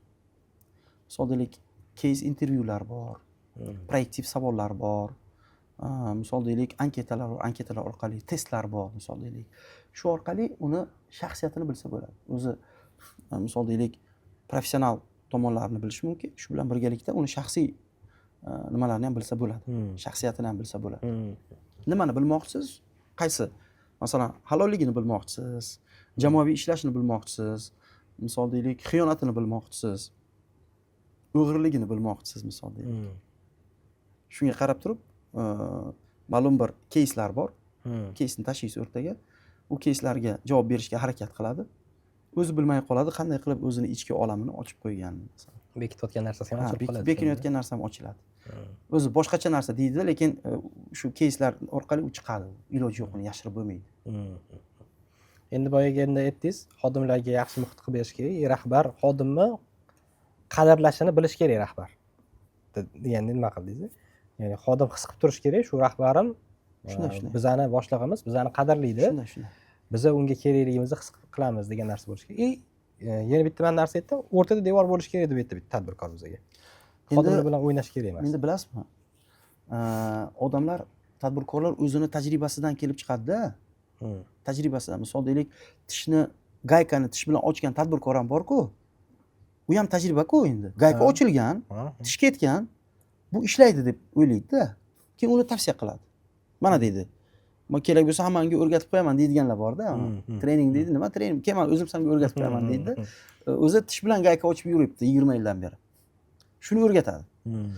Endi bu yerda baryer bo'lish kerak degan joyda men mana bunaqa qarayman. Biznes egasi ishchi bilan munosabati xuddi ota bilan farzandni o'rtasidagi munosabatga o'xshaydi. Ayrim tadbirkorlar bor, juda ham yaqin ushlaydi. Haqiqatan ham ishchi boshiga chiqib oladi. Ayrim tadbirkorlar bor, devor qo'yadi-da, o'sha uchun juda ham uzoqlashib ketadi ishchi. Devor qo'ysangiz uzoqlashib ketadi. Yaqin qo'ysangiz boshingizga chiqib oladi. Nima qilish kerak shu joyda? Siz agar siz hayotingizda cho'p sindirganmisiz? Ana shu cho'pni bukib turasizda, nagruzkani shunaqa olib keltirasizda, na uni o'zini holatiga qo'yib qo'yasiz, na uni sindiradigan holatga keltirasiz. Ya'ni o'shani his qilib turasizda, o'sha sinmaydigan, lekin o'zini holatiga ham qo'ymaydigan holat. Xuddi bir ota bilan farzandni munosabatiga o'xshaydi. Misol deylik, otani farzand yaxshi ko'radi, lekin qo'rqib ham turadi. Tushundingiz, ya'ni qanaqa mehri bor otasiga. Ham qo'rqib turadi, hozir bir nimadir kelmasin deb turib. Mana shuni o'rtasi bo'lmasa bo'lmaydi. Chunki juda ham uzoqlashib ketadi-da. Bo'lmaydi bu narsa. Juda ham yaqin bo'lsa ham, qo'rqmaydigan narsa bo'lsa boshga chiqib oladi. Devor qo'ysangiz juda ham uzoqlashib ketadi-da, mehr bo'lmaydi, lider sifatida ko'rmaydi, unga ergashay, unga havas qilish degan narsa bo'lmaydi. O'sha uchun mana shu ota bilan bolani misoli menimcha yaxshiroq bir misol bo'lsa kerak. Zo'r. Ibrohim aka juda zo'r narsalar aytdingiz. O'zimizga ham juda ham ko'p tavsiyalar oldik. Ibrohim aka, rahmat kattakon yo'q demasdan taklifimizga kelganingiz uchun. Biz uzoq kutdik bu podkast bo'lishini. Sizni podkastingizni rejalashtirganimizdan keyin 3 ta podkast o'tkazdik.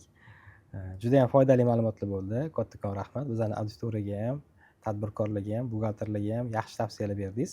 xudo xohlasa kelajakda yana bundan ham zo'r podkastlar qilishni reja qilib qo'ydik. Yana qaytadan podkast qilamiz inshaalloh siz bilan. Rahmat kattakon. Ishlaringizga omad, salomat bo'ling. Qanaqadir tavsiyalaringiz bo'lsa, bizning auditoriyamizga maslahatlaringiz bo'lsa, bemalol berishingiz mumkin. Tavsiyamiz shu, har bir ishni qilar ekanmiz, o'shani ilmini olib, undan keyin qiladigan bo'lsak, maqsadga muvofiq bo'ladi. Salomat bo'linglar. Rahmat kattakon.